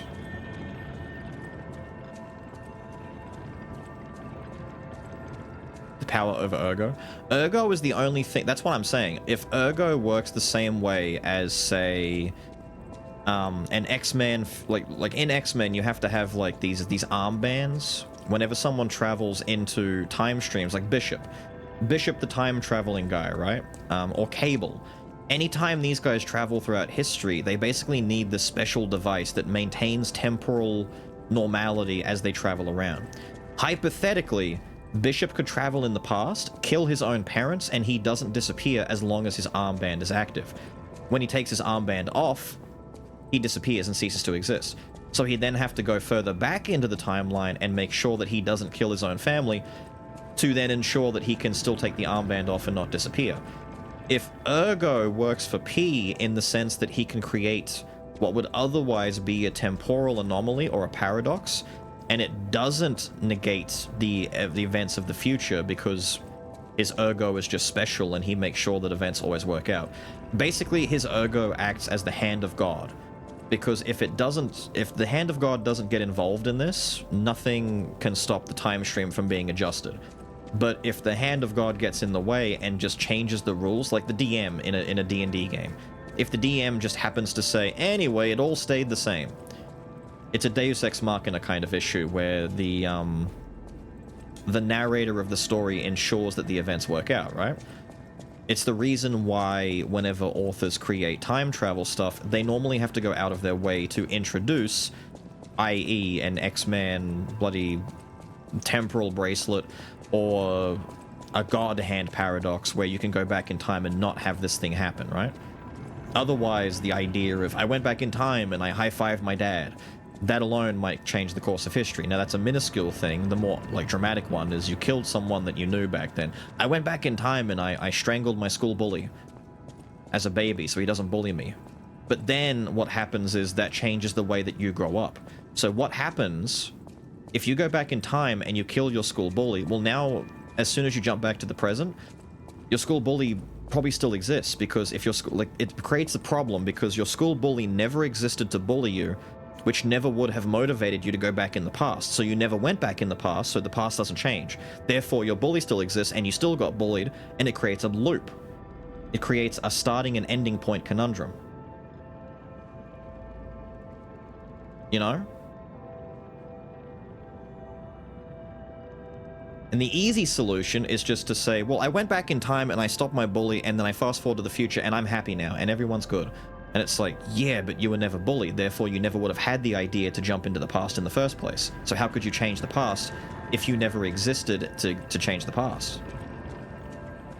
What if there's a different bully who bullied you? Then it just creates a cycle where you go back in time and you stop that bully. And then what if instead of that bully bullying you, your parents got divorced and you moved to another state, and then you got to go back and stop them from getting divorced by, I don't know, spiking your father's beer with fucking Viagra or some shit. I don't know. There's too many issues there. That's the point. You create too many paradoxes. There was a movie. I don't want to spoil the movie, right? Hang on. I don't want to spoil the movie. What was the name of it? Predestination. This came out years ago. If you've never seen this, I recommend it. It's a good watch, right? It's a good watch if you're into, like, time shit. It's a terrible watch if time shit pisses you off. Alright? Because there's a plot twist to this movie that happens near the end of the movie that has you, the audience member, kind of going, what the fuck? What the fuck? Jesus Christ, that's loud. If you've ever seen this, the plot twist will have you saying that. But at the same time, this movie has one major flaw. It is not a closed loop. It gets 99.99999% of the way there. It is so close to being a closed loop, but the twist that they introduce is in and of itself a problem. You can see a fucking graph here. They've graphed out the timeline loops. The problem is there's one issue with this timeline loop. Kind of pissed you off? Well, it pisses people off who are into time travel theory because it fails to acknowledge the one flaw, and that is that there has to be a beginning and an end. Right? It's one of those things where, do I still have this open? I do. Look at that. I still have this open. It's not working with me, but it is open. Jesus Christ. Hold on. Let me go over here first. This one might be smaller. It is. Let's create a new image real quick. Let's also change the color of said image so that you're not being blinded by an incessantly bright color. There we go. That's not... Let's...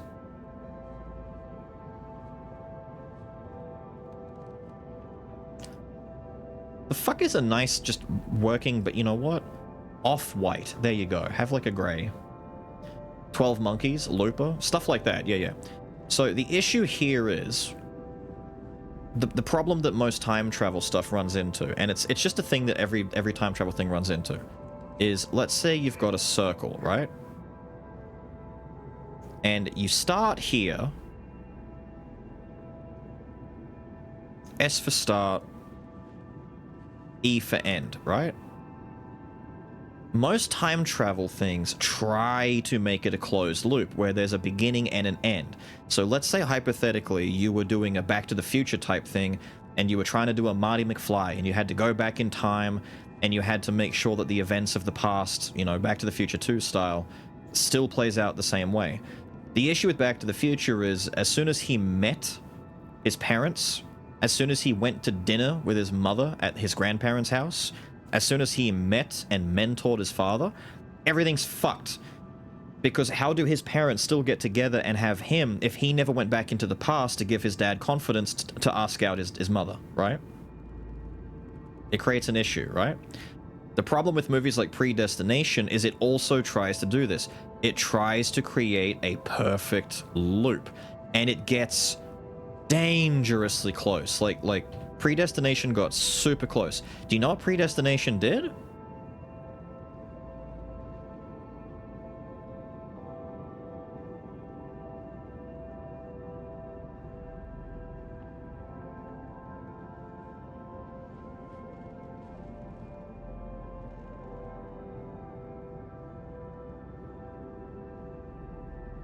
It got that close to being a closed loop.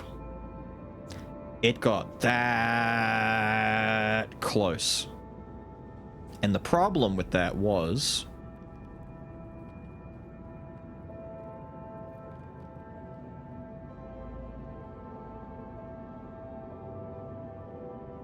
the MC. The main character is the problem. The entire character that you follow throughout that movie is the problem with the time paradox. It's the whole logic of if I go back in time and shoot my dad, do I still exist? But taken to an extreme level. An extreme level. If you had any ambition to watch the movie, I recommend you watch it. I so desperately just want to spoil the movie and say what the twist is to give better context as to what I'm saying. But I don't want to do that because while it may not be an amazing, 10 out of 10 movie, it's worth a watch if you're interested in weird time travel shit. It got this close. It pissed off Jed too. Me and Jed watched it together and we're like, this is dangerously close to being perfect the way that it all plays out, right? It's dangerously close to being perfect. It got that close. There's a little dick in there that just fucking ruins it. Ruins it. That's my issue with this P thing. The only thing, like, that movie takes itself without having, magical armbands or the hand of God and stuff like that. Ergo in this has to be that.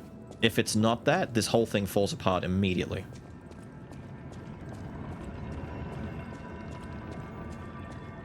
Looper? Looper, the Bruce Willis one, right? With Jason Gordon-Levitt or whatever his name is. Looper has one of the fucking meanest scenes in film history. It has one of like the coolest, coldest fucking Joseph. I said Jason. It has one of the coolest fucking scenes. And as soon as I mention, I'm gonna mention the scene, and someone in chat's gonna go, yeah. What was the antagonist's name in that movie? Was it the Rain Man? Whatever it was called. Whatever the villain in the future is called. This big, basically the Arlecchino of Looper exists in that world, and Bruce Willis's character, like, he's like, it's not Bruce Willis, it's Joseph Gordon's character. He's meant to be like closing the loop and killing himself or some stupid shit like that. Anyway, the point is, he goes back, and there's this kid, and you're explained to that the kid that he's gone back to and he finds is basically the Arlecchino of the future. He's like the big bad guy, right? Huge bad guy of the entire movie. And this child that he goes back in time to find has like powers and shit. It's the reason why, the bad guy in the future. If I type in Looper Kid, here he is. If I type in Looper Kid, I'll find him. There's a scene, this scene right here. I like how they took this shot. There's a scene in the movie, right, where this other agent dude, this other guy is at the house where his mother and Joseph Gordon-Levitt is, and there's an instance where the guy in the house is like tussling and fighting with the others, and they knock the kid over, and the kid falls down and gets hurt, and Joseph Gordon-Levitt's character runs to pick up the kid. As he runs to pick up the kid, It's all in slow motion. The mother of the kid is running towards the kid as well. And you think, oh no, they're going to grab the kid. The mother tackles into Joseph Gordon-Levitt's character and starts dragging him out of the house. Like, hurriedly. Like, it's just this twist where it's like, the kid's, like, on the ground hurt. And... yeah, this kid. He's on the ground hurt, and he's rushing for the child, and it's like, I gotta get to this kid. And the mother's running and tackles into him, and it's like, we gotta get out of here. And it's like, what? And anyway, this happens. It was one of the coolest fucking scenes, dude. It's like, oh, that's the Goosebumps scene from this movie. I'd play it on the bloody on stream right now, but it would copyright the fuck out of me. You can't just play a scene from a movie. But this one scene from this movie was fantastic. The rest of the movie, I've forgotten everything about it. But this scene, damn. It gave you goosebumps because you're like, damn, that's why this kid's a problem. That's why people are scared of this kid in the future. I can see why now. This kid's fucked up. Same enemy lore as in Doctor Who, funnily enough. Yeah, pretty much. There's a lot of stuff like that going on. There's a theory that says Carlos is Jiminy. Don't. Is Ron Weasley also Dumbledore? Are we still on that?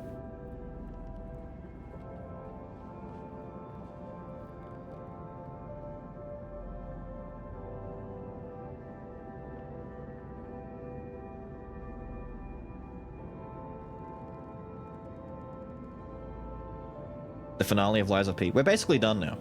All I've got to do now is I was going to come out here and try on the outfit and the sword and then go catch up with the other characters that we haven't run into yet. Where's the saber? The Monad Rose Sword. It's a quality weapon, so you know it's good. It's really good. Quickly rush forward, piercing and slashing enemies. Use extra fable to rush forward and slashing. By the name of the Rose. After a vow, slash enemies in a wide area in front of you, finishing with a powerful attack. Yippee! I should fully upgrade this, but I don't think I have any moons left. Like, I don't think we saved enough moons to upgrade it all the way to 5. We've got the leader's helmet, the mask worn by the legendary Stalker. The Stalker agonized over her worthiness to wear this mask. The cricket guides the way, but what if it's the one who becomes lost? Don't worry about losing your way, dear sister. A path will always appear as long as there's somewhere to return to. Battle apparel worn by the legendary Stalker. The Stalker feared a warm touch more than a cold blade. Despite her legendary skills, she walked through life alone, accepting 2 special boys as apprentices reawakened her resolve to protect the innocent. I'm not gonna lie, we don't wear it as well as her. The pants feel too tight, almost like they aren't made for me. Running attack is cool.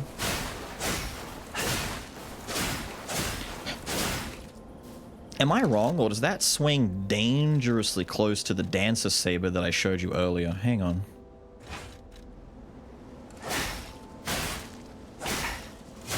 It is slightly faster. I'm glad. I'm glad it's faster. Okay. That's decent. It's got the double slash, yep. Ah, that's nice. About 1, 2. 1, 2. That does the big cuts. How about 3? Okay, so any odd number slash leads into a spinning attack. And any even number of attacks is the uppercut chop. Cool. So how about you?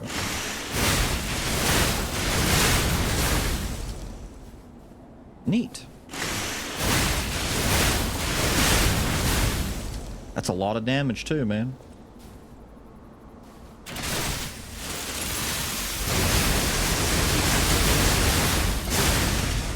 Okay, that's a lot of damage. This thing's not upgraded. What do you mean?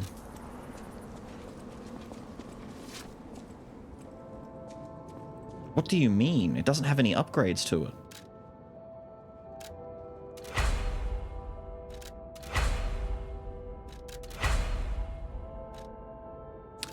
Oh, do I just have enoughies? The last of my moons? We saved just enoughies. The stats lie? No kidding. It's pretty good. Alright, so skill check now that it's upgraded. This first one was doing like what, 3.2 or something? 3.3? 5.5? Nani the fuck? What do you mean? What do you mean 5.5?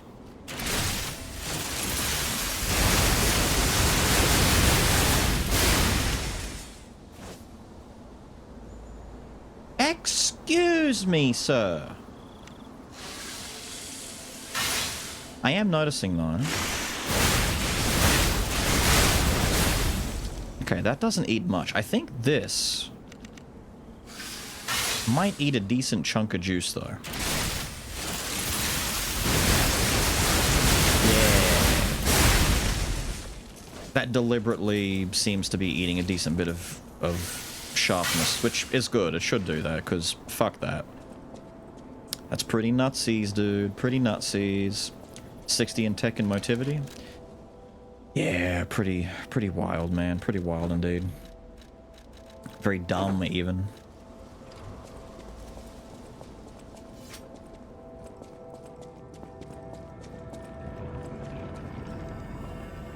So wait, what did we have to do? What was left to do here?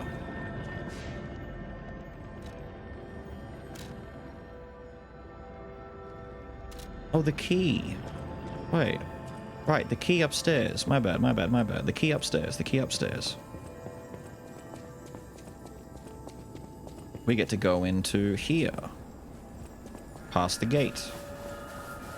We looked at this once before and it said it was locked, so I figured we could come back. Well, that's sad.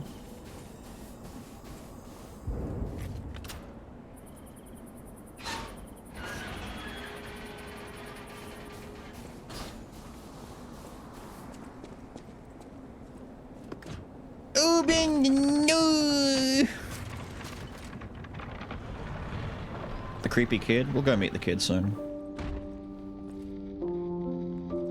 The painting. This must have been Leia's room. Who knew her memories were so close? I like how there's a bottle of wine but no glass. She was definitely a criminal. There's a bottle on the floor too. Alcoholic!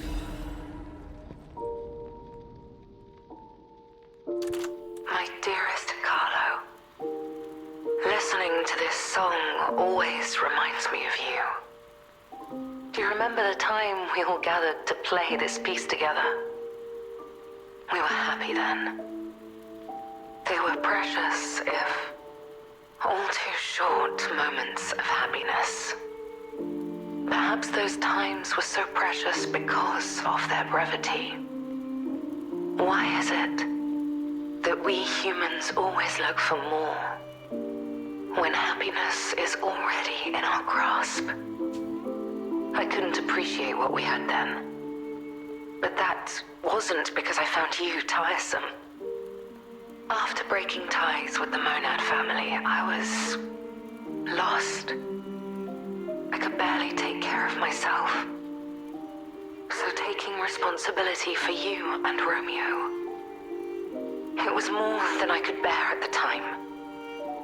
But in the end, you two saved me. You washed away all the spite and hatred in my heart. Legendary Stalker. A worthless title. That cruel end should never have been your fate. It was only when I held your pale, cold face in my hands that I understood that we should have stayed together. That I should never have left the two of you. But now you belong to the past. I shouldn't cry. It happens to us all. Eventually, I will join you there as well. one lives forever. So in time, we will meet again. And in that moment, my wish is that I get to sit with you as the light of the sunrise washes over us, and we share a laugh. Together, your teacher, Leia.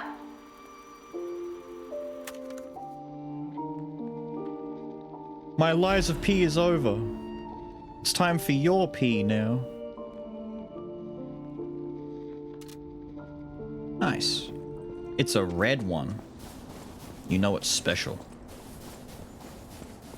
Lampwick? Yeah. Lampwick was... Okay, so I don't know how many people... It should be all of you. It should be all of you, but I don't know how many of you have ever seen the Disney Pinocchio movie. It is a classic. It holds up incredibly well. So, if you ever wanted to have a giggle at the idea of Romeo and who he represents in the original story... Hey look, it's a Lampwick! Lampwick, are you smoking cigars?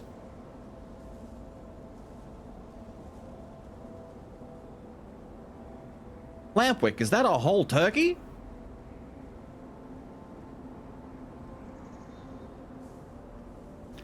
Lampwick, did you turn into a fucking donkey? This was traumatic for kids, by the way. Like, old Disney wasn't afraid to scare the shit out of kids. This shit was terrifying.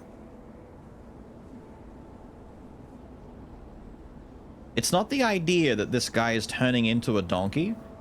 It's that he quickly realizes what's going on, and he starts screaming and crying for his mother as he, like, freaks out and starts smashing shit.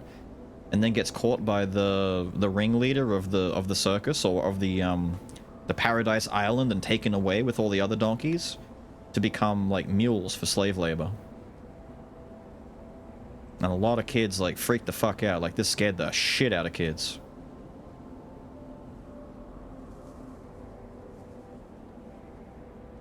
But then again, so did Monstro. Like, I maintain to this day that... Yikes. I maintain to this day that original Monstro is one of the best animated sequences ever. Like, all of this was done, like, back in... Oh, what was it? 30... Oh.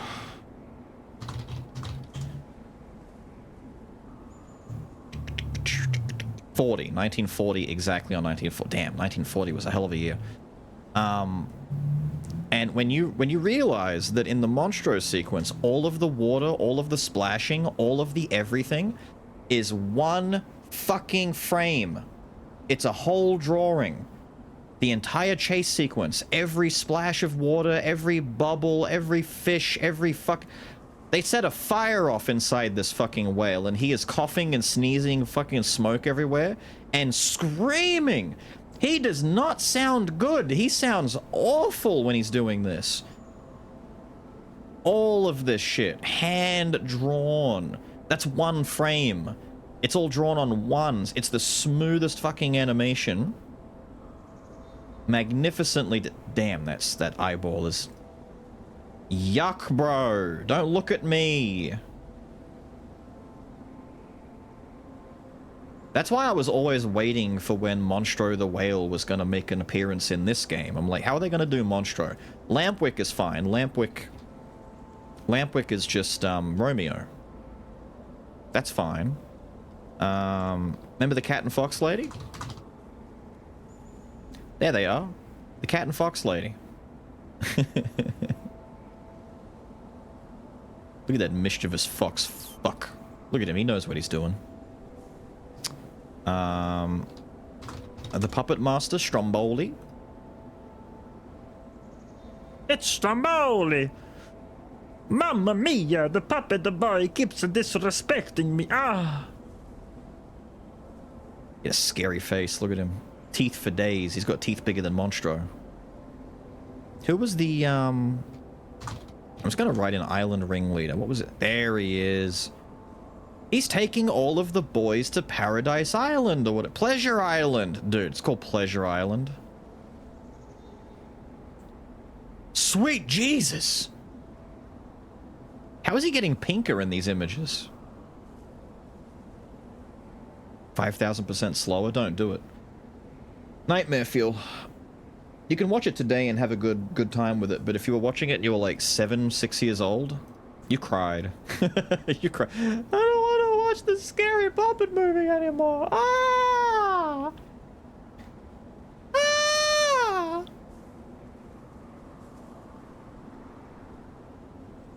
It was the Mad Donkey in the start of the game then? The Mad Donkey is just like a representation of the donkeys in general. I don't think it represents anyone. See, Lampwick... See, Pinocchio never really had a good friend in the first movie. Lampwick is not his good friend. Lampwick is a kid he met like 10 minutes ago. Romeo as an actual like childhood friend is an anomaly, but the closest we can assume he is like, it's kind of a joke that we call him Lampwick. Because he doesn't have a friend. Like, Pinocchio's like on his own with Jiminy the entire time.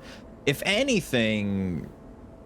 What was the cat and the fish's name? Figaro? I don't want to try and say his name in case I say a slur.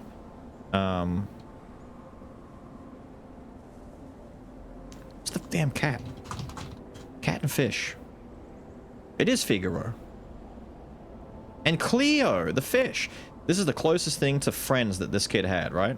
Until Jiminy comes along, right? Prior to these two, it's Lampwick.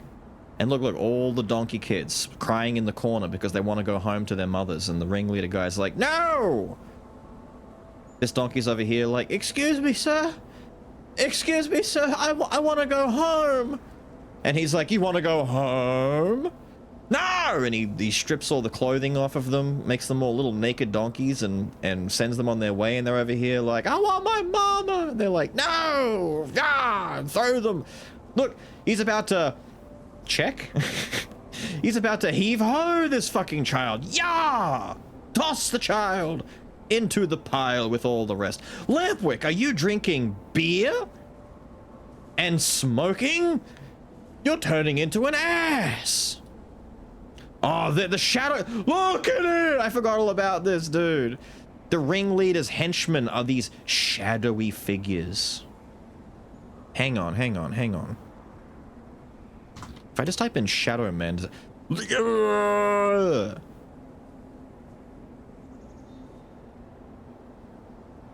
This is the shit that are like... Look, they all got their clothing stripped off.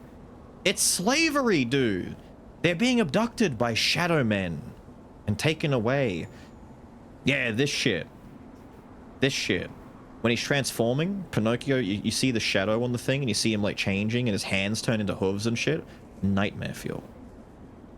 It was really good though. I recommend you go watch it. It's a good movie. I want to go watch it. I want to watch Pinocchio now. I should watch Pinocchio now that we finished playing the game. Good movie. Was it 85 fucking years old at this point now? People have been born and died in the time it's taken for that, like a whole lifetime. They did not mess around bad guys. No, they did not. Old Disney were not afraid to make bad guys bad. Meanwhile, there's like discussions on Twitter these days about how come villains in movies and TV shows and games aren't allowed to be villainous anymore. There was some talk about how there was a bad guy in a movie. I forget what movie it was. There was a bad guy in a movie recently, like in the last like 12 months or so. And in test screenings, the bad guy in the movie was mean to a dog. Like he kicked a dog or some shit in the movie. And they took that scene out of the movie and they changed it because, and I quote, test audiences didn't like that. It was Superman did that? Lex Luthor kicked a puppy and they're all like, no, audiences don't like the puppy getting hit. Wait, like, Crypto or a different dog? Because Crypto's a super dog. Who gives a fuck? That dog can run through brick walls. Oh, who cares? It's Crypto! The whole point is for him to be in combat. Can Crypto not get punched or kicked once? He's a super dog. I thought this was over like an actual dog, like a John Wick situation. Let bad guys be bad guys. Crypto got kicked by a dog kidnapper, and they did not like that. Who the fuck care? Man, these kids could barely take bloody Lion King. Oh, I don't like the part where Scar throws his dad off the side of the cliff. Nah, that's not good. Nah, I don't like how Bambi's mum got shot. No, no, no. Motherfuckers, try watching Watership Down. Torture. Better yet, try watching, I swear to God, try watching The Fox and the Hound. There's not even any villainy stuff really in that movie, but watching the little old lady try and get rid of the fox tore my soul apart. And I was like 7 when I saw that. We can't show bad guys doing bad guys. Pussies! The reason the bad guys are doing bad things is to make you not like them, and then when the bad guys get beat up, you're all like, yay! They just care about the concept. Well, conceptually speaking, everyone loves John Wick, and his dog actually does die, and the dog was a puppy, and the dog was a gift from his dead wife. And people still like that movie. Audiences for the new Superman movie were just weak. Stupid. Dispenses goods when the ancient disc or the rare ergo is placed inside. Cool. I don't have any ancient ergo or whatnot, right? I didn't get anything from Arlecchino? No. You know what sucks? We can't go and talk to Arlecchino right now because my current save is at the end of the playthrough after all the Arlecchino stuff is done.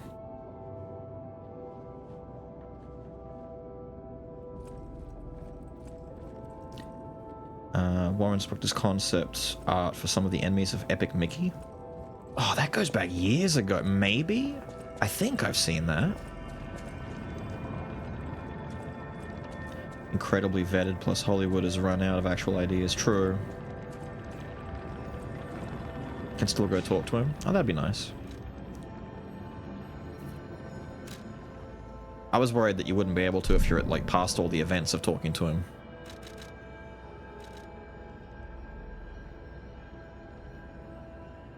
Take me to Hotel Craft first. We'll go to the City Hall after. Alter the studio chicken out. Well, you... I think Kojima... Is it an actual Kojima quote? I just remembered one. Hang on. Is it true that there's a Kojima...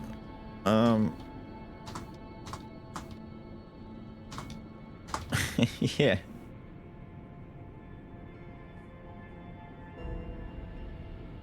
This is like... It's so on brand because this just came out. Kojima recently made a statement. He changed things in Death Stranding 2 because too many people liked it. They were enjoying themselves too much. He needs something rough, something terse, something, you know, to rub the audience the wrong way. You need that like... that factor that makes an audience or a player or whatever. This is not opening. What's going on? Open this. Reddit don't fucking hell. I hate Reddit. I hate Reddit.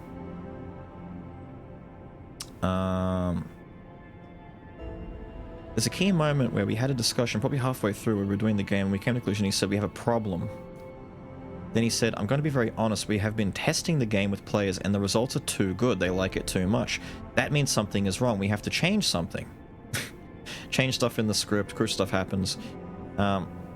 He thought his work was not polarizing and not triggering enough emotions.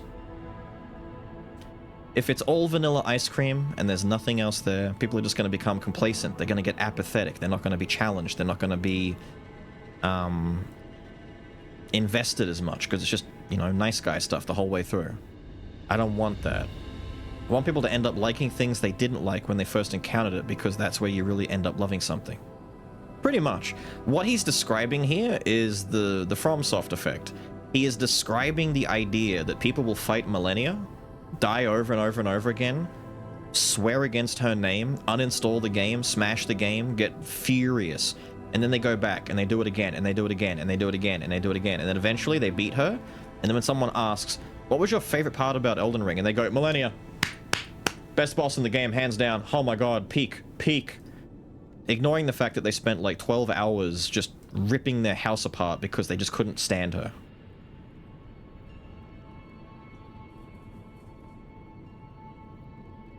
He wants someone to dislike something and then go back and try it more and then like learn to love it and appreciate the roughness of it almost.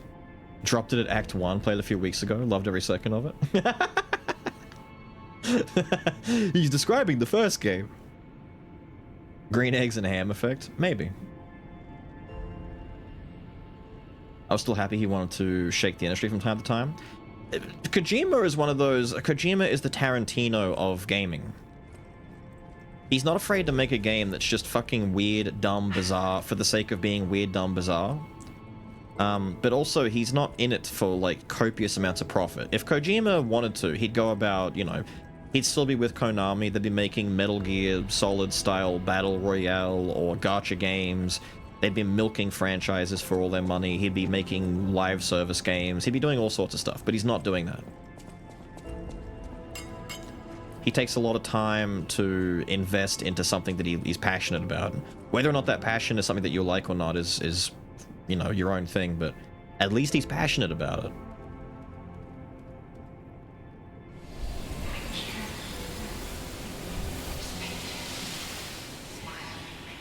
Nice.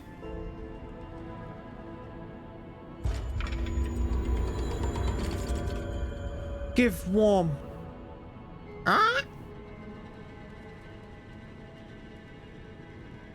Nice. And no one's gonna question where this painting came from? Me, I did it. My painting. Quick, scratch her name off. She's blind, she'll never know. Put my name on it instead. I painted this. Me, not you. Lies of P, lies of me. I did it.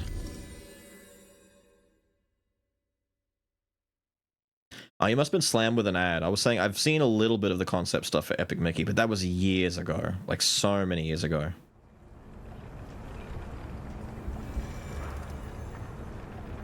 There is surprisingly some very dark shit when it comes to, Tree!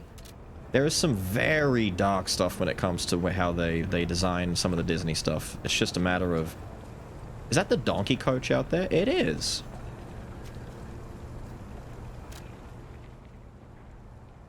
Okay, stop. Isn't that the garden, where you find the... It's near where the disc was for the crying lady. Isn't that where Feel is? Close your eyes. Call to me.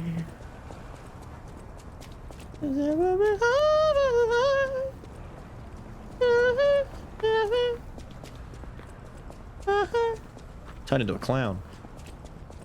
It's not over here, is it? I don't remember where it is, man. I don't remember where it is. I know member. I know member. Isn't this backwards? Wait, am I going backwards or forwards? I can't tell if I'm coming or going. Stop that.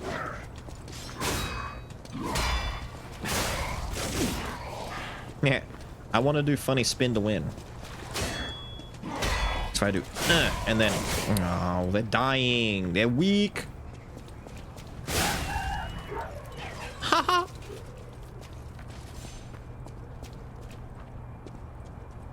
At the boss fight? The boss fight?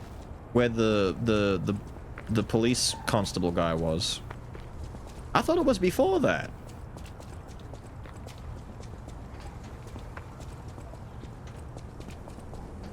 I don't like that the dog was slashed. Do you like that the donkey is dead on the ground? Visit your doctor.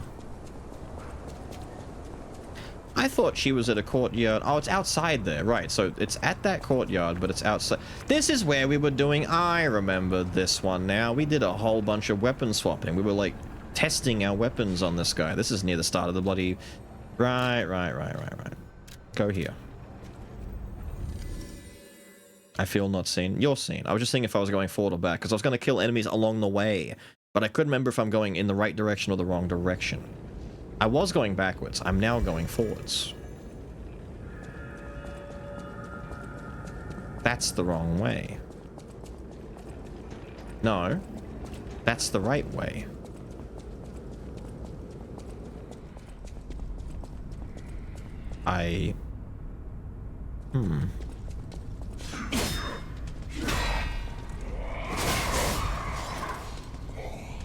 Hey, can you put that down for a second? I don't want to do the whole block and swing thing with you. Neat. Why'd he twist like that? I slashed him and he went, ah! There we go.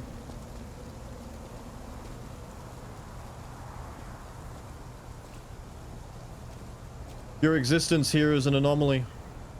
You shouldn't be here. Aww. Aww. Aww. You came.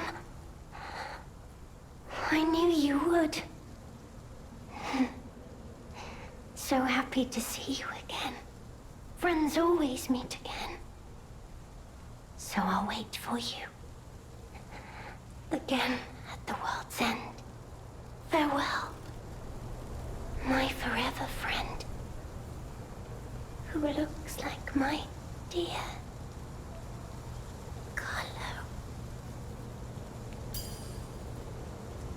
Anyway, ignoring that.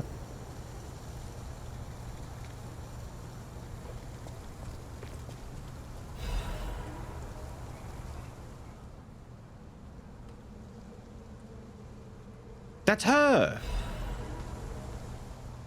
There they are! It is Mama and Papa Geppetto, little Carlo, Rosario, and Azul. Before everything went bad. On the back are 2 sentences, each with different handwriting. Our beloved son, may your every day be as happy as this one. I don't feel warm. Warm? What is this warm shit? I feel an insatiable lust to kill the closest thing because I'm frustrated. Let me kill.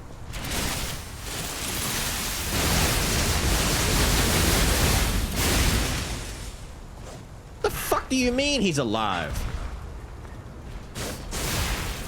Die. Man, this is not what was written on the tin. I was promised murder. I was promised killing.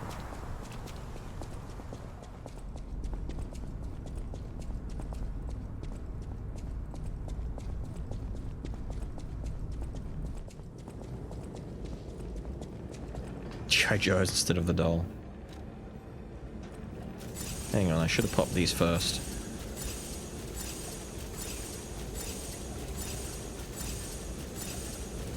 Is that all of it? I think that's it, right? I think we've more or less closed everything off.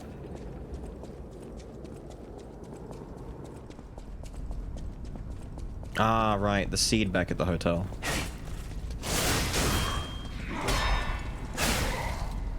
Not very nice. Yeah. Oh, I didn't do it. Hang on. Hang on. Hang on. Hang on. I would like... Hang on. Hang on. Hang on. Stop that. Hold up. I'm gonna go... and then... Yeah! And then the spin is not that good. Okay. The other hits are way better. Anyway. At the Arlecchino boss fight, there's a final present. What? Like back in the past?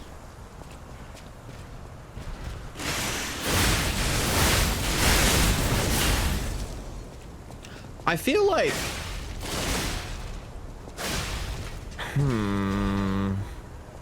Okay, if both of these weapon attacks consume 3 Fable slots, which one is more worth your while?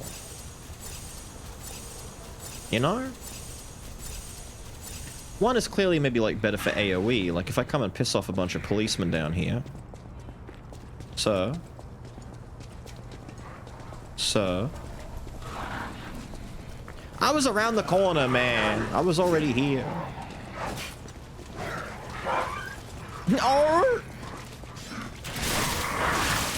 Test audiences disapprove of that. That works kind of nice. That works quite nicely indeed. The handle for the aura farm? Maybe. I feel like I'm in Stellar Blade again. Why does every game have to give them the judgment cut? Or the big Virgil stuff, you know? We gotta be... Oh... I wonder how effective the other one is, though. It might suck, right? If there's more than one enemy.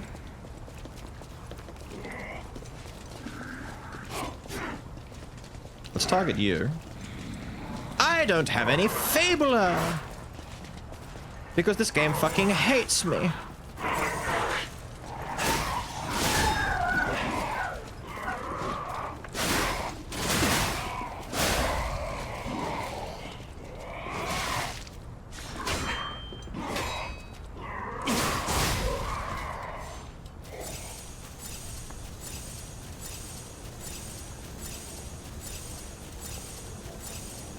Okay, go. The morbid metal guy? Oh no. Onslaught skill. I don't think I ever used that one. I've seen it, but I never used it. Apparently it wasn't amazing, but... No. You either had to take that or a counter, right? I took the counter instead. Hold up. I need you guys to... Oh, if he dies from it.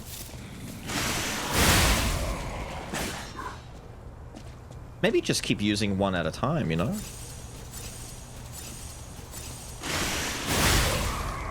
You could do like one stop, one stop, one stop, and just use it for mobility.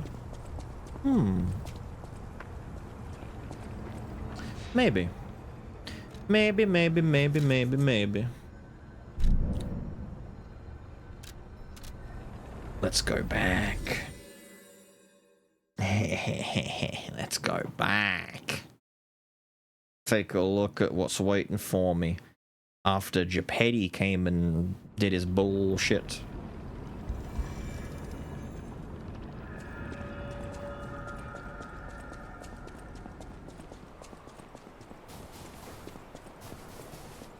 Ah.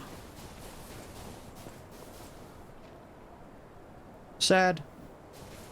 Hey, they're probably okay, right? I mean, Leia is the legendary stalker after all. Surely they made it out just fine. But if not, there may be another thread of fate at work here. And it's up to us to cut it. Because there has to be a way. We may not be able to save everyone, but we can find a way to save those left. So let's find it. Together. Blood steps in the snow are nice. Look how they fade. They didn't have to do that, but they did. I gotta get some more ink in my steps. They're all fading now. Alucino's battle theme was pretty damn nice. A monocle? Hang on, take this off.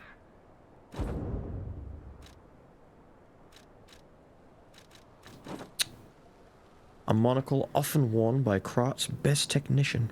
Perhaps the single lens provided the genius a unique perspective. The world praised him as a trailblazer of the golden age of enlightenment. Little did anyone know he was trapped inside a dark nightmare of his own creation. Ugh, what an evil guy. I want to wear the monocle and the eye patch, but specifically put the monocle over the eye patch eye.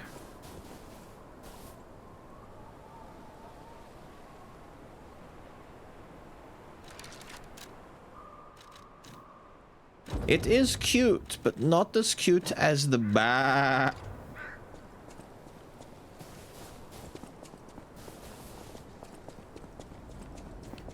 Very nice.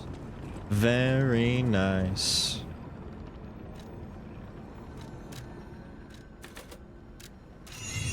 Aw, Oh, that kind of looks pretty now. Look at all the even numbers. Ooh. So let's see.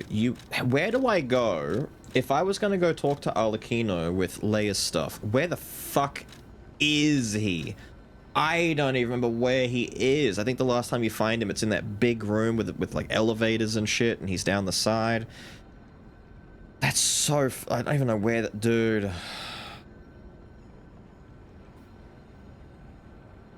I might look it up. Hang on, let me just go back to the hotel. Let me see if I can look up that scene, because going all the way there might take way too long. Because I know it takes a minute to get to him. The last time, when you find him, like, for real, and you get to talk to him in person. It was a great scene, great part of the game, but my god, I do not remember where that is. Alchemist Island?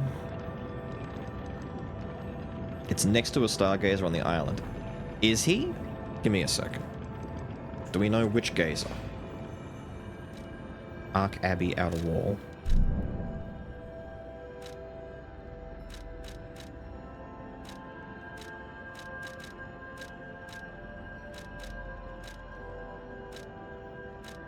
What? What?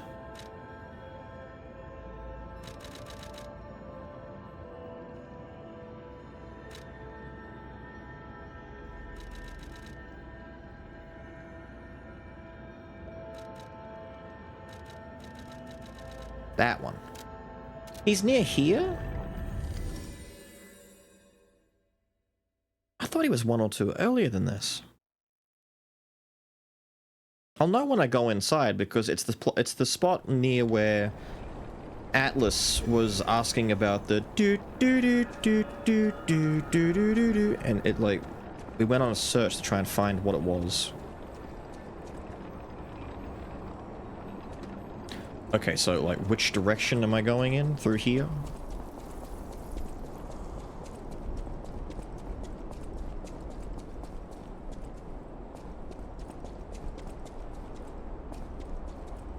Yeah. Other way, go down and through big door. Okay. I might get some Fabla. In case the locals decide to get a little bit touchy-feely.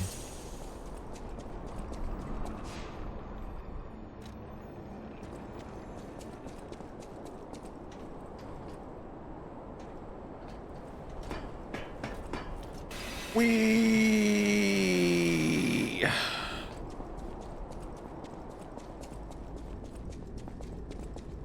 There was a lady on the other side of the store, if I remember. Here's the elevator.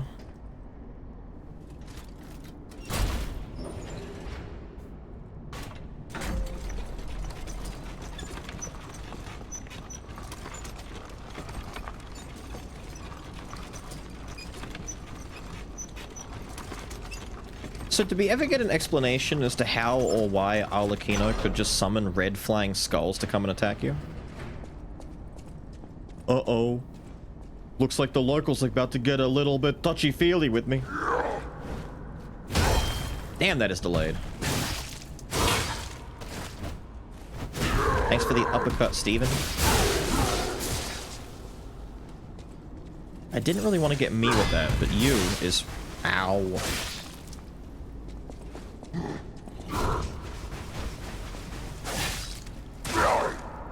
Oh, that is a grab. Ow, ow, ow. Ow, brother.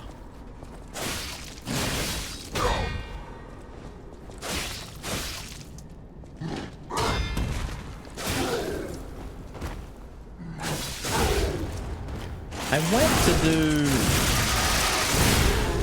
Oh, that's extra. Okay, I went to do this one. What? Do it! Thank you, it's a bit finicky. I went to... Yeah! The elevator in here was the do. He's yeah. Big open, walking the board. Yeah! But where the fuck? That elevator! This is the elevator.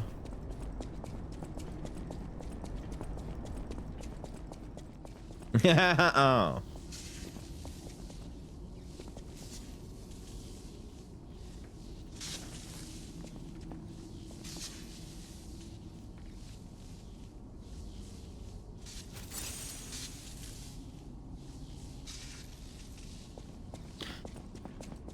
Well, I guess the next best course of action is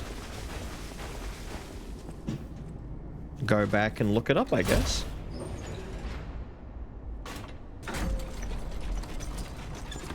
Tree? Yeah, tree. Tree time. Tree. Tree? Tree?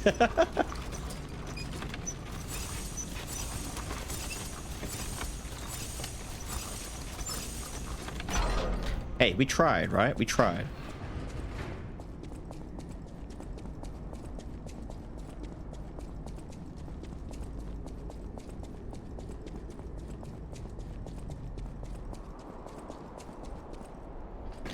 If you're not at the end and Sophia's also at the... Sophia shouldn't be at the hotel.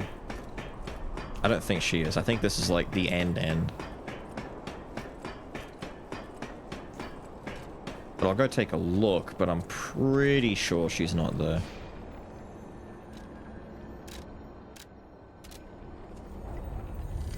This is long past the point where she would have been dying and you had to choose to let her suffer or kill her, right?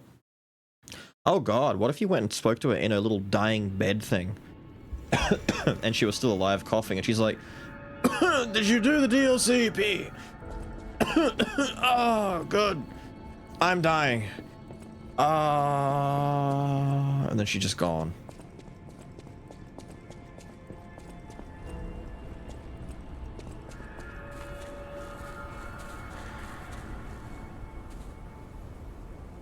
Golden Rose?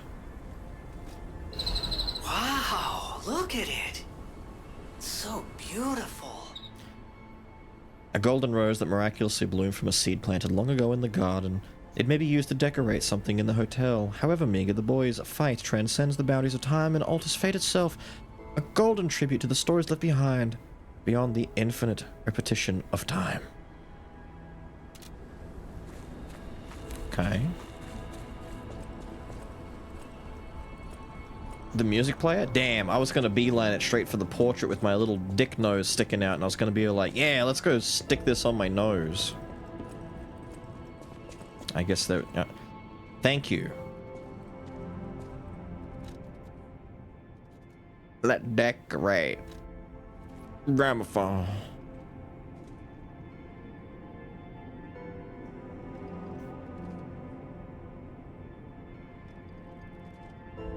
Now holds a cherished memory. Is it like a special song? What are we doing here?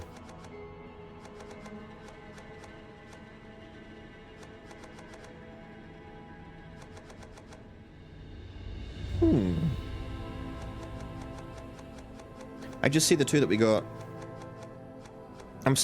Dude, I'm pissed that I missed this one. It's like the main one that I missed. And that one. I'm too short. I was so close.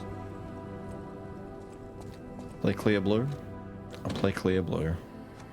While I'm playing clear blue, I might... Do you want the golden one or the normal one?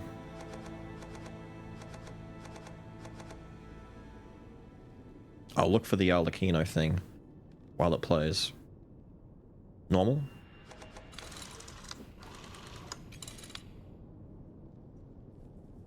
Open your eyes, open up the clear blue sky.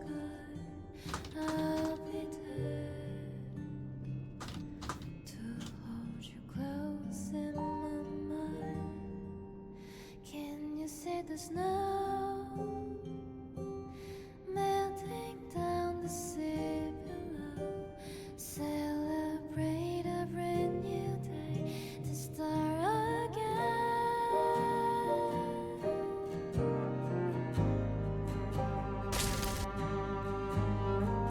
We found it.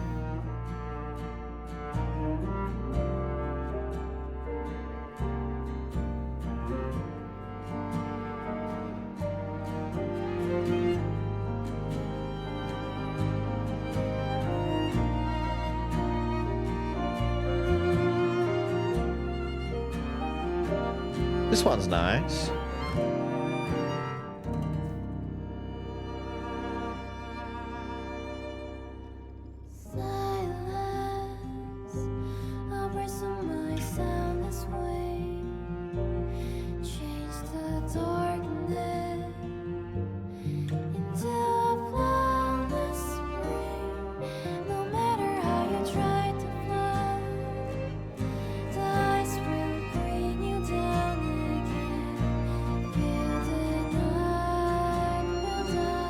All the Puppet Bros lost along the way. For those who come after. For those who come after. Memory lasts forever.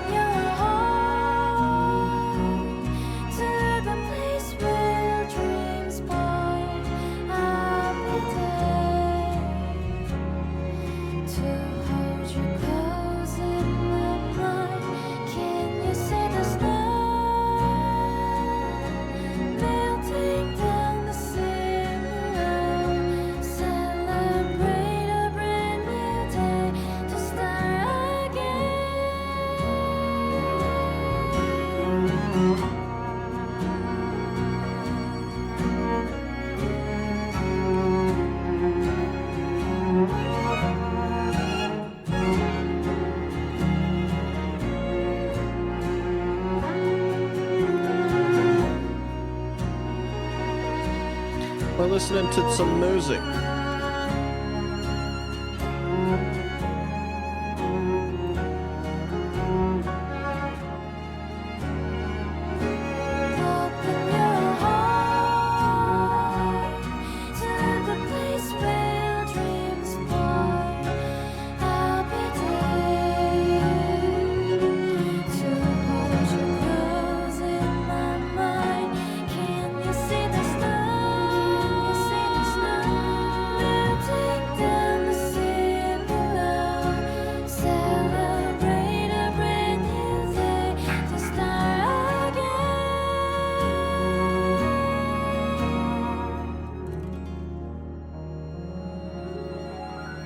Is nice. We like this one.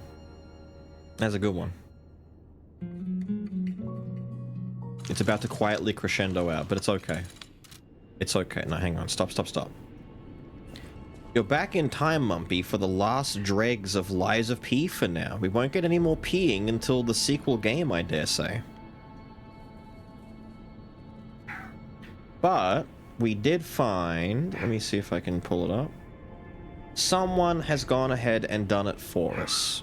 Secret dialogue for Arlecchino if you have Leia's outfit on when you talk to him still. You can see the little dialogue option down here. Just make sure it's not too loud, because Arlecchino's a loud man. Oh! That attire! Yes! I remember! I do! I never thought I'd see it again. It's fate. Fate. Of course.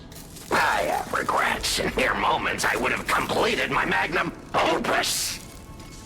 Just imagine the art that would have been born, If only I'd been able to rip her arrogant face to shreds.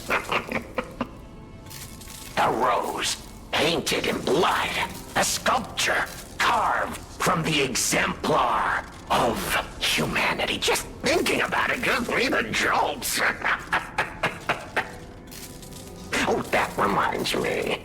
The uninvited guest back then. It was you. How could I have failed to recognize you? Sincere apologies. I hope you understand, my friend. You see, I lost a lot back then. But you remember, right? It was all thanks to you.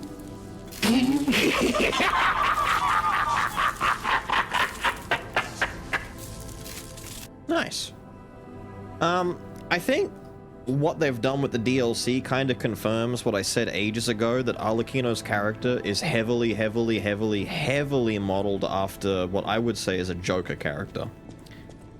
Specifically, the DLC is pretty close to Dark Knight Joker. But he has that over animated, almost like he doesn't, like he's not real.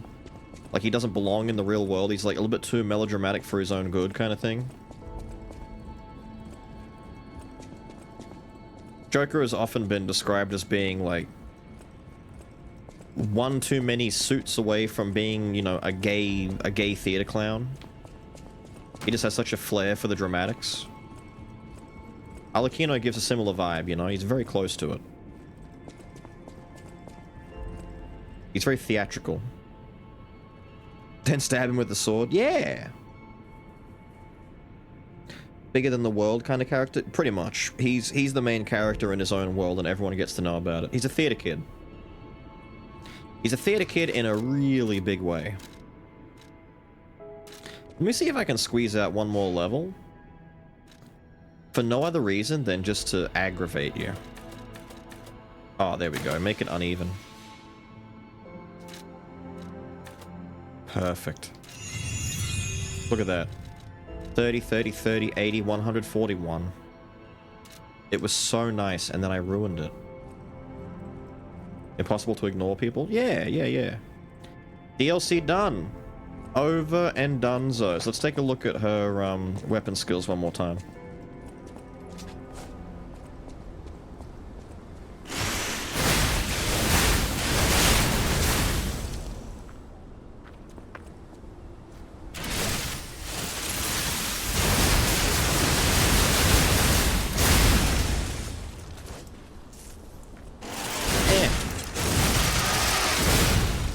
I do like that it has a unique critical riposte animation. Would you believe me though? Would you believe me if I said I still prefer the Gunblade? Only because the Gunblade's combos feel nicer. I do like that this thing hits reasonably quick compared to the Gunblade. Like you can like sneak hits in here and there a bit better, like pokes. It's a bit like Milady. How you could get little like little tap in here and there. But I prefer Gunblade's heavies, and I prefer Gunblade's combos. Like this combo, too dangerous. Too dangerous. Lord, no, that's not happening. But you can't deny that its Fable skills are kind of ridiculous. And I think stat-wise, it might be stronger overall once you, like, put enough into motivity and technique. This guy, like, B and C is fine, but, like, double Bs versus BC. Get motivity and tech to 100 on both, and, yeah, I think the Rose Sword might pull ahead a little bit. But the Gunblade just has better combos. But, oh, wait, I didn't notice that at first. Rose Sword's got 46 block. That's more than I thought it would be, to be honest. I thought it'd be like 42 for a curved sword. Not bad, not bad. Overall, though, very good weapons. I think Gunblade... obviously Rose Sword's very good. We've kind of dismantled everything else, haven't we? And Lorenzini's blade, very good. The lightning sword, also very good. Those four might be my winners. The other ones are okay. They're not like bad, but they're okay. We never really did mess with the bow too much. But I mean, it's a bow. Like, I don't want to mess with the bow. What's next game? We have an entire weekend coming up, and I don't know what to do. I'm not kidding. I don't know what to do. Let me just sit here and get a little quick save.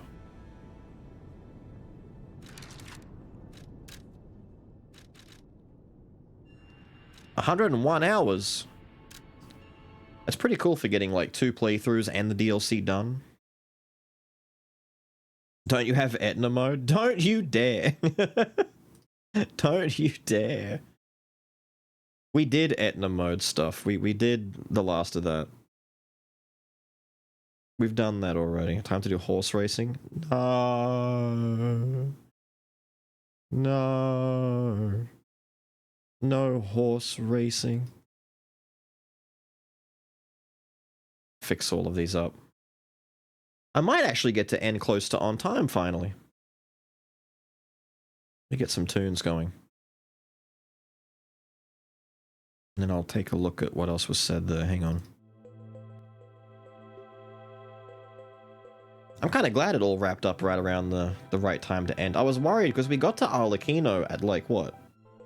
7:30 or so my time. He was dead by about 8:10, 8:15.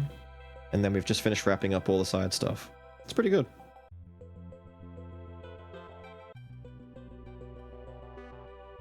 Marvel. Chat won't be down for Marvel, and even then, it's like one day, but despite the fact that a new season came out, Jean Grey's available, a whole bunch of new things to mess around with and do, I just don't see them vibing with it. One day of Peak? Maybe. Peak might not be too bad. Monster Hunter? I can't. Monster Hunter still doesn't run on PC very well. And even then, I still don't think chat would vibe too much with it. Out of the blue. It's the kind of thing where if I do Monster Hunter, I do kind of need a few days, but I also need those days to be decent days. Like, the game just doesn't run on PC very well until they fix it. It's just not possible. It feels like every week I go back and I check to see if the reviews on Steam have gotten any better. I'll do it again now. Let's take a quick peek. How's Monster Hunter doing on Steam? Monster Hunter Wilds Steam. You ready? Are you ready? Let's take a look.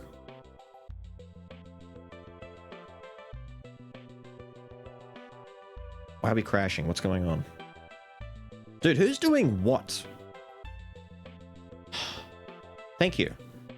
Oh no. It's still garbage. What was that? Yep. Let's see. How are the reviews faring for it? Great game. Good stuff. It's negative, it's negative, it's negative, it's all, oh my god. One happy customer. Negative. Another 2 happy. Damn, dude! I put my faith in you, do better. Okay, that's an angry one, but he's still happy about it. Great game, optimization, arse, don't buy it until they get some major bug fixes. Okay, so he's still... Alright, they're just not putting thumbs downs. Love this game, but now it won't even start. Like, your PC is on a live... Yeah, okay, so even the positive ones are still... This is the only guy... That might be sarcasm now that I think about it. Yeah, it's just getting shit on pretty badly. Unfortunately. What else was there besides Monster? Disgaea 2? For a start... I think Disgaea 2 would take more days than Disgaea 1 took to finish. Disgaea 2's, I think, there's just more shit to do. I don't think I can squeeze Disgaea 2 into 3 days.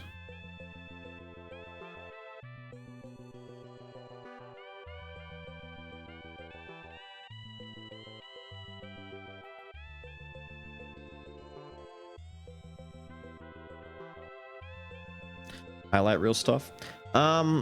We originally did stuff like that before. We've dabbled in it. The problem is that the YouTube audience doesn't vibe too much with the selection of games. It's why the VOD channel exists there to kind of preserve them all. But every time I've done either highlight style videos or even taken collections of things from stream and try to condensify them for the sake of video stuff. Like, for example, going back, how long ago was this? 2 years ago. Going back 2 years ago, there were some Lies of P videos put out on the main YouTube channel. The first one did alright, and the second one dropped by half. And after that, it's like, damn, going through all the footage and taking about 3 to 4 hours worth of footage and putting it into like a 1 hour video, it just stops being worth doing because the audience aren't vibing enough. The same thing happened to... where do we go here? It's not gonna... Hang on. The same thing happened to Repo.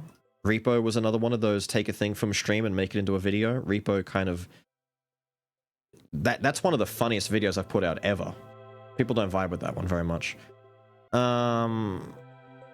Midnight Murder Club was the same... I don't know. Someone's downloading something. The porn is real.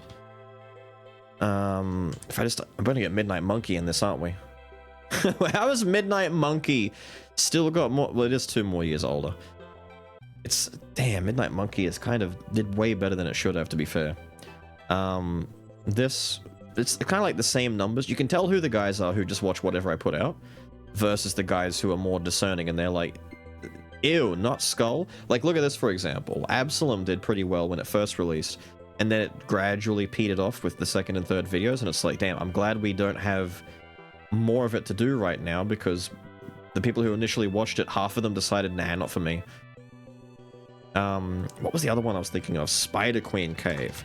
How is Spider Queen holding up after all this time? 10k? You know what? I'll take it. I'll take it. That thumbnail, though, I'm still very proud of that thumbnail. What's this? That's the cat image. Hang on, let me find Spider Queen Cave thumbnail.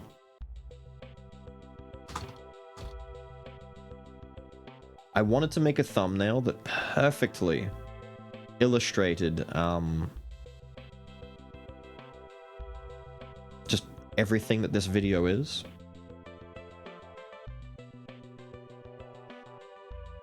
Marvelous. I love this thumbnail. To this day, I don't remember what I have written there in Chinese. If anyone can read what I've written there, I put it through, I think I deliberately put it through about 3 layers of Google Translate. I took a phrase, I Google translated it, I reverse Google translated it, I changed a few English letters into other letters, I used some thesaurus nonsense, and then I retranslated it back again, and then reverse translated it so that it gradually got to the point where the English was really badly broken, and I wanted to make sure the English was really bad, so that the translation would come out even worse. So that anyone who could read it would read it and go, what the fuck is that? So if you can read that, good luck. Like, I don't know what that says anymore. I've forgotten what I wrote. YouTube haven't banned me or whatever, so it shouldn't be anything bad, but I forget what that says.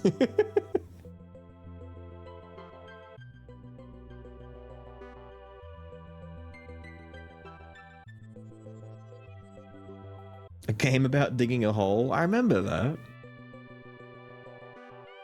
Jean Grey kinda nice. She ain't as OP as I thought she'd be. Nah, she's kinda nice. The real issue is Wolverine, but we called that ages ago. As soon as I saw footage, like pre-release footage of Wolverine's healing, I knew he was gonna get banned constantly. There's no way. 30 minutes till I can leave. Oh no!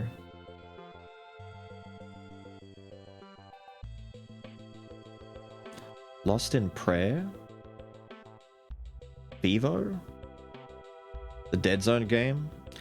You can do a little bit of that, but once again, it's one of those ones that I don't know how the audience would fare. That game itself didn't get any more videos on YouTube because they didn't care. It fell off pretty hard. Waiting for a Night Rain vid? Oh, Night Rain... Night Rain is a really weird case for videos, so where can I show you Night Rain stuff? I would still be doing Night Rain videos now for all the new things if I had any assurance that Night Rain had consistency. Very first Night Rain video, right? It did all right. Follow-up video. It's about the same. Third video, eh. Fourth video, eh. Fifth video, no one cares. Suddenly the 6th video. Damn, Executor's popping off. 7th video, damn, Duchess is popping off. And then the actual video where I fight the Night Lord, the final boss of the game, no one cares again. And then I come back on the Recluse, not Recluse, on Revenant, and she pops the fuck off. And then I show this Guardian run, no one cares again. And then we go into Solo Recluse. It does alright. And then Hard Mode Jaw comes out, and it died. It died as hard as it could possibly die. And then from there, it just moves on. Morbid did pretty well. I was worried Morbid just wouldn't draw enough people in, but it looks like it has.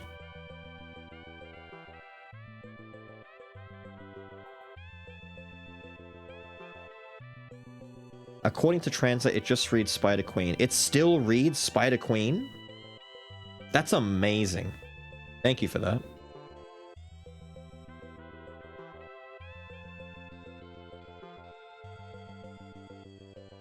Cucumber.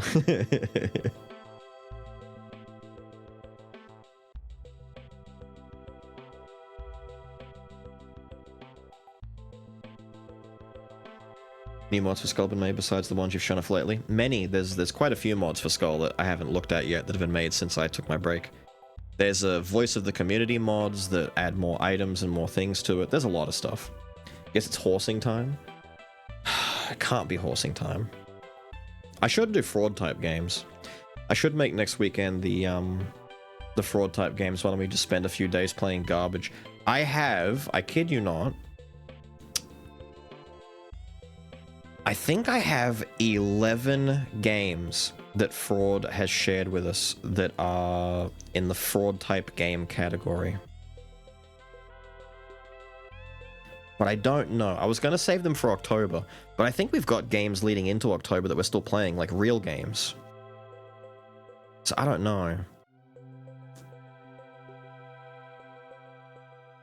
I've got to find them. There's one. Let me count them again. I just need to make sure. It's a shame that too many of the games in our list, in our backlog, take too long. Like, I need something that's like a nice little 2 to 3 day thing, because I'm looking at things like V Rising, the Witcher games, the Remnant games, stuff like that. There's just too many ones that take time. And when I get little gaps like this, it's like, oh, I need a little gap adventure.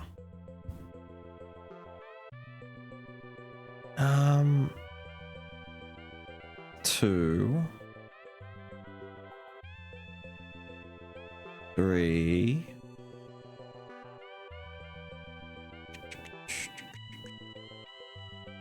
Where's the rest? That's 3. Oh, Kingdom Come? We'll do V Rising and Kingdom Come. Those will both fit there, right? Where are the rest of these fucking games? 4. There's 4.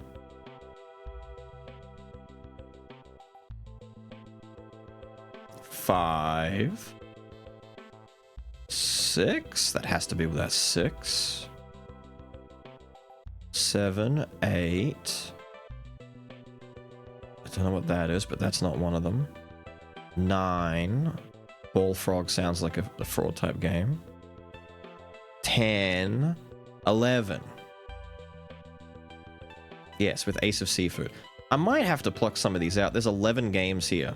And Fraud said that by the time October comes around, he'll have a lot more to share. So maybe we'll do a fraud type game weekend. At least one day of looking at like 2 or 3 games.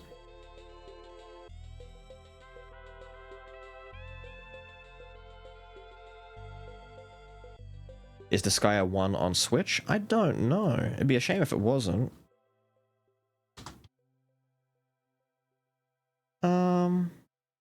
It looks like it is. Yeah, there you go.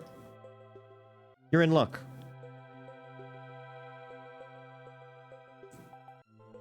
Disgaea 1 Complete is on Switch. Kill the Crows. That's right. I was gonna... Do I have Kill the Crows? That was the one that Ghosty was wanting me to play. I do have Kill the Crows. We might keep that in mind. Might be a few games we can rotate between and just, you know, muck around a little bit. How long is Armored Core 6? Probably too long.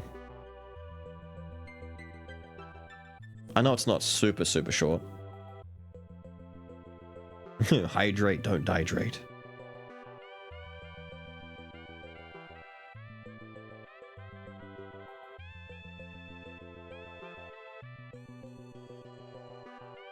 Sifu? We did Sifu not long ago, actually. When did we do... Was that like, what, 2-3 months ago? 4 months ago. Damn, it's been a minute. 4 months ago we did Sifu. Sifu was fantastic. Unless they were teep kicking me. They keep fucking teep kicking me. Teep, teep, teep, teep. Losing my shit. Stop teeping me! Ah! It was teep again and again and again. Have I tried Warframe? I have tried Warframe.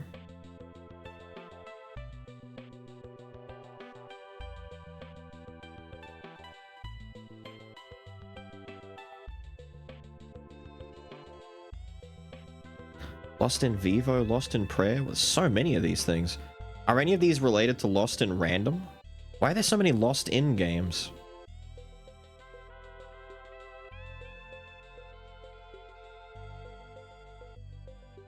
What did you think? I didn't mind Warframe, but it's one of those games like Destiny and all that kind of stuff where it's a commitment.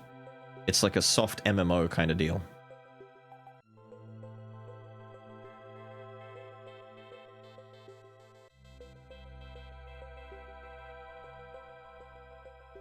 Any indie rogues? There's a number of demos and stuff we've checked out, but nothing new that stands out just yet. We're kind of waiting for the big releases. There's a couple of them from things like Shape of Dreams. There's a new Witchfire update that's coming out soon. There's the new demo games we recently checked out. Things like Absalom, Morbid Metal, Cinderia. There's, what was the other one? That's not a demo. Bloodshed did pretty alright. Bloodshed's pretty fun as a boomer shooter rogue kind of deal. There's a few of them like that. A few.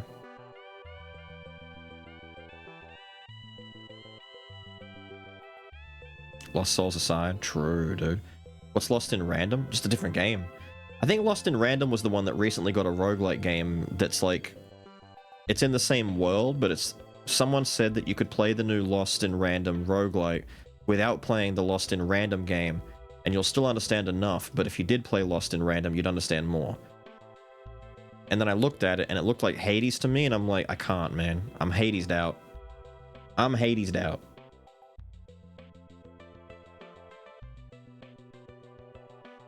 Oh, it's the one made by the Lunacid dev. I remember hearing about that. Now it makes sense. I knew the name was, like, familiar. That's why I was asking about Lost in Random. It's like, it's rustling around upstairs in my brain. But for the life of me, I could not remember where I'd heard it from.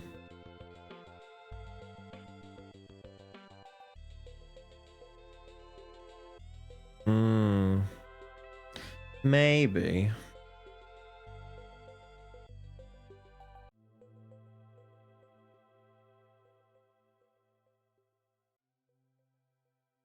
Maybe. Crosscode? I've been recommended Crosscode a bunch. You should play it again.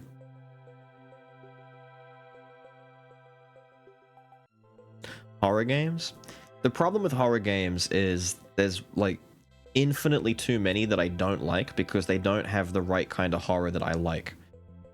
So for example, you're not going to catch me playing things like Five Nights at Freddy's anytime soon, but you also won't find me playing things that are like walk around collectathon sims where you're piecing together stories and stuff. So like games like Amnesia or games like some of the Slender projects, the Backrooms, Mascot Horror. There's a lot of things like that that just don't work for me.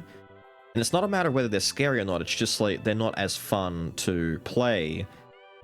They're always more fun to experience when they're condensed. So it's the reason why certain YouTubers like PewDiePie and Markiplier got popularity out of them way back in, 15 years ago. Because they were taking these games that would otherwise be boring, like back when Slender was a big thing, and it's like, how do you make a game where like the gameplay is you walk around an empty forest and you look for pieces of paper and occasionally this guy will just grab you and the screen goes all staticky? How do you make that entertaining? Well, you have to cut it the fuck up and start putting some jokes in there somewhere. My idea of like the good scaries is things like Darkwood.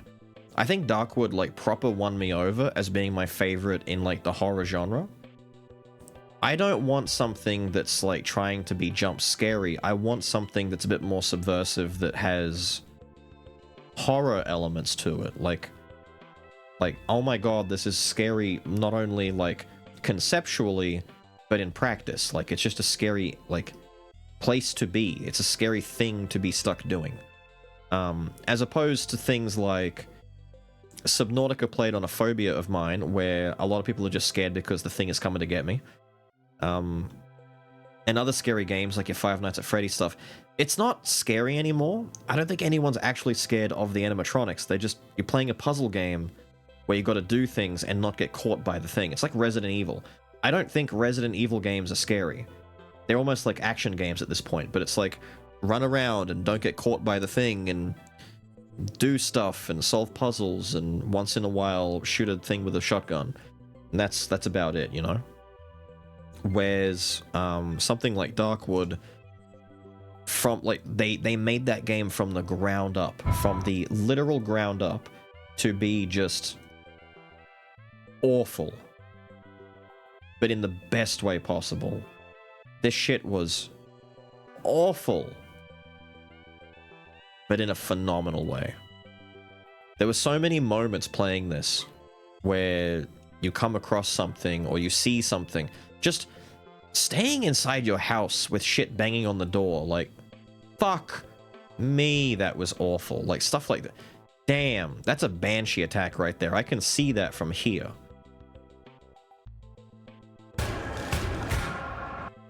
Hang on, did you get screamed at by a banshee? Yeah. Oh, the lights go out? That shit was awful. Fucking awful. But I loved it. Alan Wake? Nah, not quite. Alan Wake kind of... It's got too much meme factor, funny enough. Sunless Sea... I've seen some Sunless Sea stuff. Sunless Sea is not quite really scary, though. Sunless Sea is almost like tactical battleships. But it's not really, like, scary. Wait, Ghostwire Tokyo, is that the one I think it is? No, it's not. I thought for a second you were telling me... Hang on. What's the name of the game? Splitterhead, is that the name of the game? Does anyone know anything about... Splitterhead? Head Splitter? What the fuck? It's Splitter something. Ah, what's it called? Is Splitterhead not on Steam? No, it is on Steam. Why can't I get it to pop up on fucking Steam? What do you mean? Is this shit banned in my region? Slitterhead. I'm an idiot. It's not Splitter, it's Slitter. I heard from some people, right, that I trust, that this is one of the most divisive games made. That when you play this game, you either love it or you fucking hate it. And that's because it's been made in a way that's just, you know how Kojima was saying that he couldn't have his game be too liked?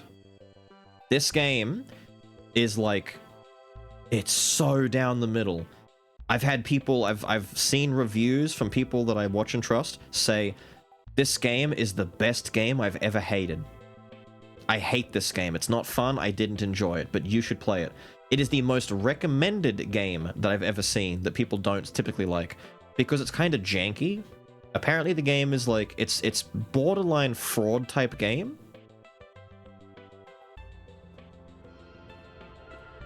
But at the same time, it's like, it's so weird the way that it plays out, but people, it's body snatching, right? From what I understand, the whole premise of the game is that you swap bodies because you're like a creature or an alien or a monster or some shit, and it's like Parasite, like the anime or the manga Parasite, and you like, you fuse with people or some shit and you jump between persons. And your bodies are like, yeah, look, he's jumping out. He's picking a new body.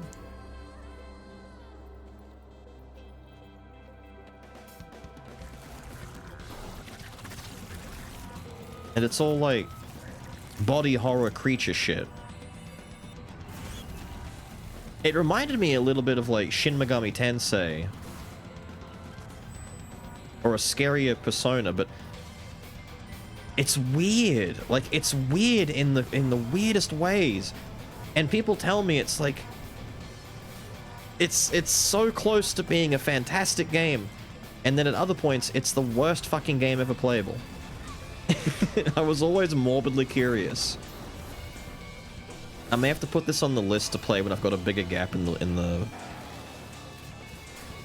in the schedule.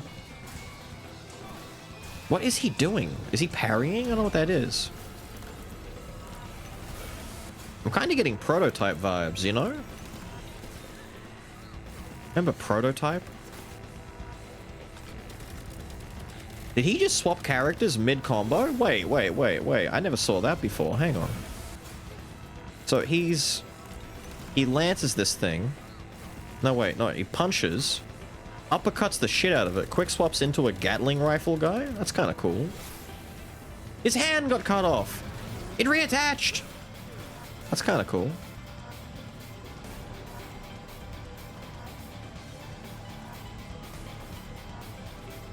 Cool, dude. Oh no, don't go in the dog. Modern audiences don't like that. It still says very positive. Wait. Fraud wants the game.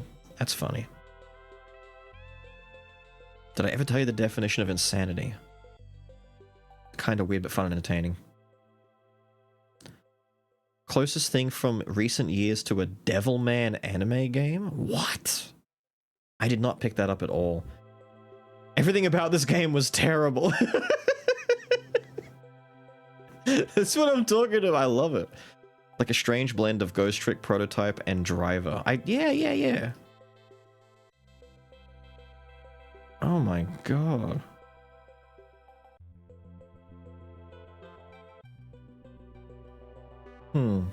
Interesting. Carrion, I'm aware of Carrion. I missed the wave on Carrion. And so as a result, I watched some Carrion. It's not new to me, but, you know, I'm aware of Carrion. A very well-known dev as well.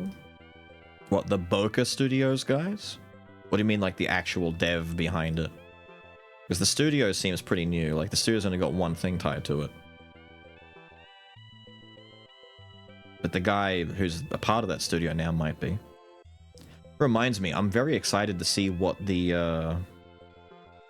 DMC dev is gonna do now that he's left Capcom. The guy who made Dragon's Dogma. He's left to make his own studio. What the hell is he gonna make? Very excited about that.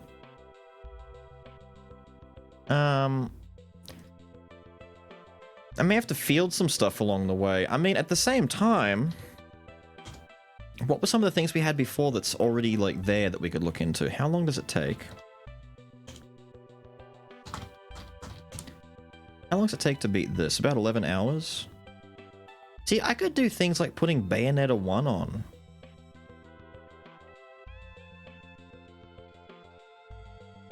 Or, where's the other one that we had? We had a few things on the list. The other ones are big Metroidvanias, though, like Lost Faith and stuff like that. They're too big. The guy who made Slitterhead made Silent Hill. Ah. That explains a few things. Who did what? The developer behind Dragon's Dogma, who worked on DMC games, left Capcom after Dragon's Dogma 2 came out. And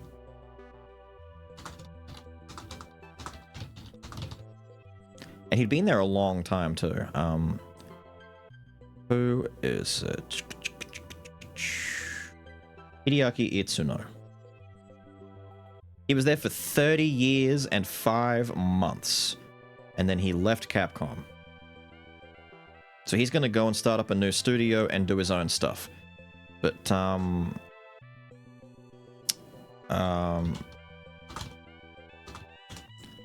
things that Hideaki Itsuno worked on. He worked on Power Stone, Rival Schools, he worked on Project Justice, he worked on Devil May Cry 2, we pretend that one doesn't exist, Devil May Cry 4, a bunch of CVS games. You're talking about, like, one of the main Capcom guys, and him leaving is a big fucking deal. Dragon's Dogma is quite literally, like, his baby. It's the game that he the most wanted to make and have be good. The DMC series, deeply involved in that. Like, damn. He was director of DMC5. Like, if that's gonna tell you anything... Fuck. He directed DMC4 Special Edition. Director for DMC 3 and 4 in general. Just... oof. Damn. And he left. Like, what's DMC 6 gonna be like if they ever make it, where they don't have Hideaki there anymore? All because they pissed him off because they shit all over Dragon's Dogma 2, ruined his chance at making his favorite game in favor of Monster Hunter, which now doesn't even run on PC anymore. Direct the remake? No, it doesn't look like he was responsible for DMC. Who directed DMC?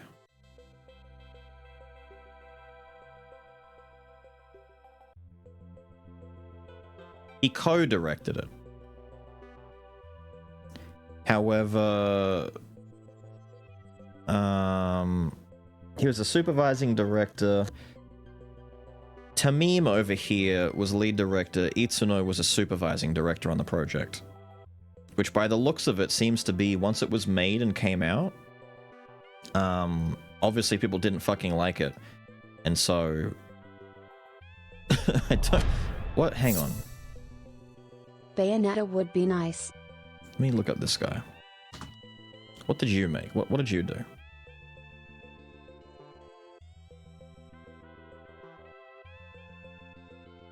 Theory was founded by him. That's pretty cool, but I want to know his games. Hellblade, Heavenly Sword, DMC. Can I just see a list? Oh, it's that guy! I know this guy.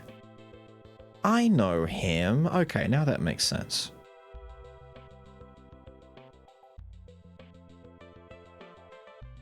Yeah, I know this guy. That might explain why it was such a weird departure from DMC. It's the Hellblade dude.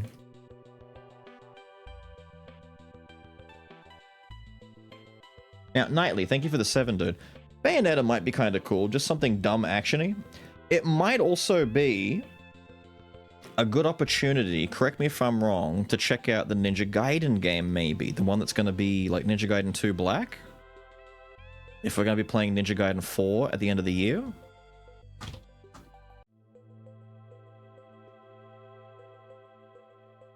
The remake one that came out earlier this year.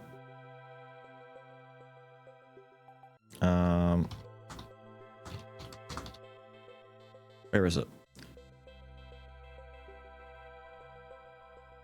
We could do that, maybe. I think we can do that in a weekend, depending on how, like, fucked up I get. Kinda long? I don't know. Hang on, let me take a look.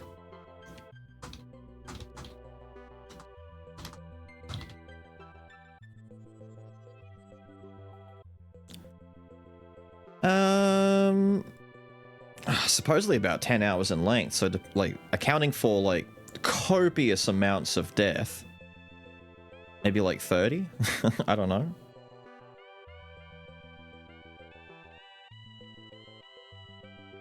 It's like 2 weekends. Fuck. So then, okay, thank you for that. Oh, okay, it's come back alive. So then, I don't know, what, Bayonetta for 1 or 2 days until that's over, and then something else?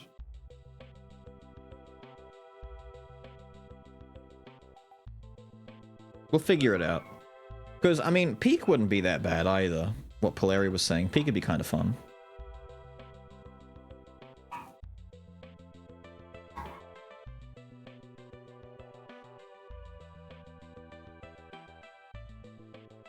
I'll look into it.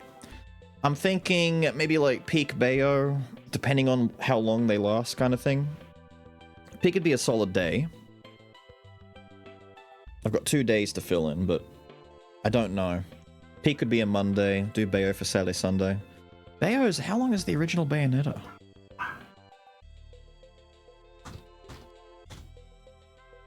About 12 hours. 12 to 13 for the main story, can vary depending on playtime with the aim for completion goals. Might take longer than if I'm doing like side missions and whatever. Might start on peak.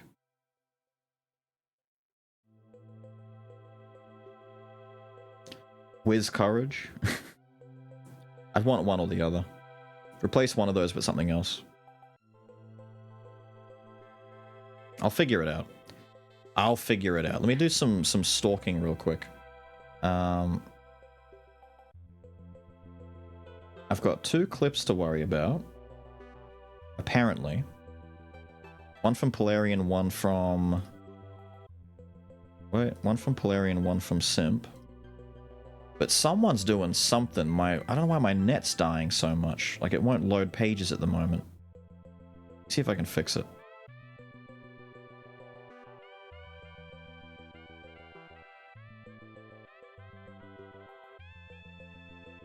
Go have your dinner, dude. I'll be done in like 10 minutes. Get the clips out the way, check if there's a good raid target, otherwise we're just gonna end. And I'll see you all again Saturday. Why won't you load? I'm getting screwed by chugging net.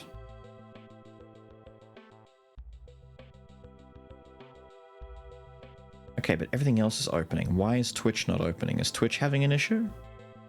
Because everything else is good. Like, seriously, everything else is opening just fine. What's happening here?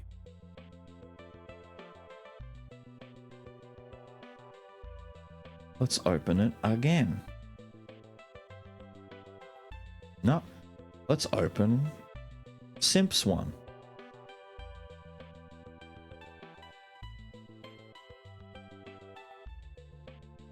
I have no idea. They're dying on me. Can I even open Twitch proper to check for raids? Weekend after next. Wu Chang Fallen Feathers, the one I was showing yesterday. Or last night after we did some stuff on Liza P.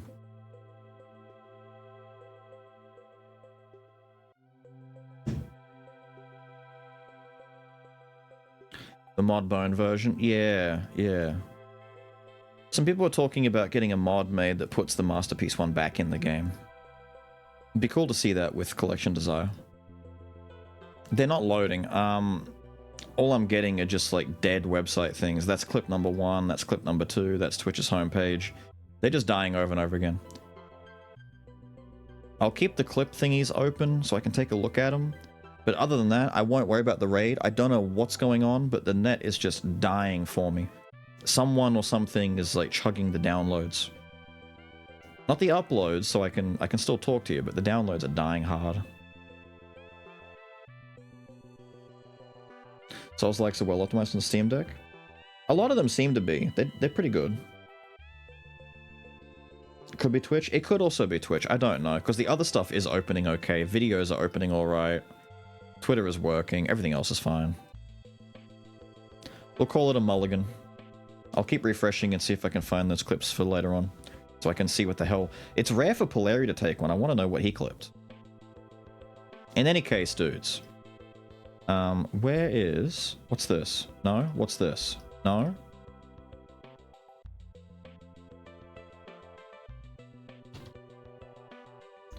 For the final time, I'm going to use this chance as an excuse to thank Smo for the awesome new badges. This weekend was made all the better thanks to the new badges. Congrats to any of you who have any of these already. She did a fantastic job. We're already just about in need of a 4.5-year badge because some of you are over 50 months, which is insane. But I think Smo's kind of got this. She, you know, was jokingly saying that she was ready to go for some more, so she's already got some ideas cooking up by the looks of it. Not here. I know, right? She's not here right now. But she's done a really, really good job on this. Liza P DLC finished. Only took the weekend. I'm glad that it all wrapped up at the right time. We finished the rest of this Skyer on Saturday. I did a little bit more just dicking around on that after stream was over because it's fun to mess around on things on that. But I've had a good time. The Overture DLC, phenomenal. They stayed in line with the original game. Liza P base game is really, really good, and I've always recommended it. And I was a little bit worried that the DLC might be a little bit too late coming out that it might not have the same feel as the first game, like the first part of the main game. But they kept it. They didn't forget. They didn't lose any pace. Having Arlecchino as the big final boss was a really cool move. Arlecchino was probably the most like fun character in the base game, and getting a chance to, they basically pulled a Radahn. Oh, let's go fight this guy at his prime. Really cool. Having said that, I am glad we didn't get stuck on that boss fight as long as we did on the Radahn fight, because I'd still be doing it right now otherwise, which would be pain. I can now finally go and look at other people doing it. Actually, hold up. Something I'm going to look at on my own when I get a chance. Has Ong Bal done... He should have done this already, right?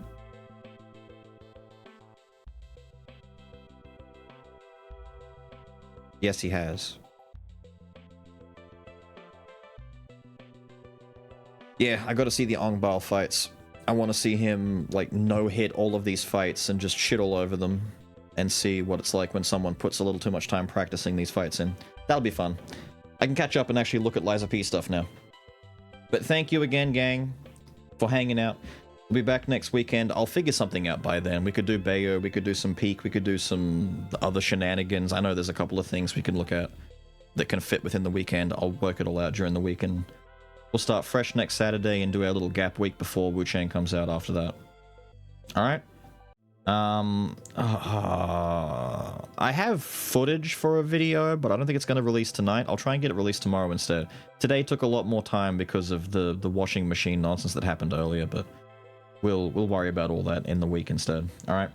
Have a good one, guys. No raid. I will see you all next Saturday. Have fun. See you later.